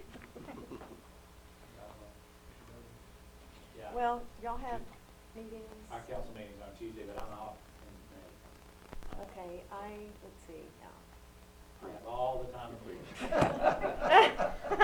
Just twiddling your thumbs. Okay. July 8th, is that a date that could potentially work? What day of the week is it? Wednesday. Yeah. That I'll double would, check. I do have a couple of trips or something. I'll double check. and, Okay. So we will tentatively plan on July 8th, because it sounds like that works for the majority, maybe one. The majority, maybe one. Maybe one who can't. So we'll add that along with the November, December proposed changes as well. Yeah, you like it. Okay, great, thank you very much. Okay, anything else with that, Marissa? Nope, that's all, thank you. 13, discussion of regional transportation and legislative issues. Right now, the RTC is pretty much just talking about priorities. I mean, it's interesting how Commissioner Eads and Michael Morris are really wanting to set topics of priorities and get information from the board members. So we've just kind of been working on that. Do you want to add anything to that, Shannon? Okay. Let's see. I just have one item to Okay. add underneath that. We've talked about the transition initiative, RFP. Just a reminder, we do have our planning RFP out in the street right now, and that is going to allow us to have our on-call contracted planning services available that we use throughout the year for many planning initiatives in operations and in long-range planning. Okay. So DART, just DART-related initiatives. Basically, there was a meeting with Judge Eads and Shannon and Randall and myself related to DART issues, and the goal of the judge is to really be able to have the 3 different transit agencies working together. And so, Raymond, you have met with... I've had a couple of very, very quick conversations with Gary about setting up a meeting. We're going to try to do that before the end of this year. I had Randy reach out to his admin a couple of times. I did have an opportunity yesterday to say, look, we really need to get together to discuss the impact fee. I will say that I've seen more interest in having conversation. I would say we haven't talked anything about details, but there definitely seems to be a little bit more interest in collaboration and cooperation, and so I'm looking forward to having that initial conversation with him. And my suggestion is going to be to not negotiate on behalf of DCTA, but maybe we agree to find a consultant that can help kind of mediate, come up with what is the appropriate way to agree to a fee. I think the idea of us not paying anything doesn't make sense to me, but that's kind of the last position that DCTA left it. So I've let Gary know that we're interested in having a conversation about it, so we can put it past us. His initial, I guess, facial expression was about that, but we just need to sit down and start having a dialogue. And I think, Randall, I think you'll agree that when we attended the APTA conference, we had dialogue with Gary, and I think they really see us as wanting to be collaborative. What are your thoughts? No, I think that's right. I think they're ready to get some of this Yes. past us, and I agree with Raymond. I think the consensus is we are doing something, we don't know what the something is, and we need to hurry up and get together and fix it. Yes. Get them smooth ground, and I think everyone's pushing back. So, hopefully we get that done sooner than later. And Shannon's doing a great job of scheduling She is. things for us to be able to come together with DART and Fort Worth and just become more of a regional. We're scheduled for next Thursday before RTC. Yes. Excellent. Thank you. Okay. So as far as our annual DCT visit, it went great. Page 188, you'll see what our schedule was for those 2 days. And as Raymond said, we were very well received. I think DCTA has a great relationship, and we just need to keep mentoring that. And I just don't think it could have gone any better. So that was our schedule for those 2 days. Yeah, and we asked if we could have a potty break on the second day at least. Okay. There were no breaks, there was no lunch. I apologize. That's okay. Okay, so, we will convene an executive session. I have B and C, do you have anything else? I'm sorry, Joe? did we miss? Oh, I'm 189? sorry. Did we miss page 189? Just looking Oh, at this. the DCA board Yeah, 'cause- agenda 'cause out the we're- draft? It's we're after missing- closed. Well, this session. is, it's after, it's I gotcha. future agenda, Gotcha. board items. Gotcha, my bad. That's okay. B and C. B and C, yeah.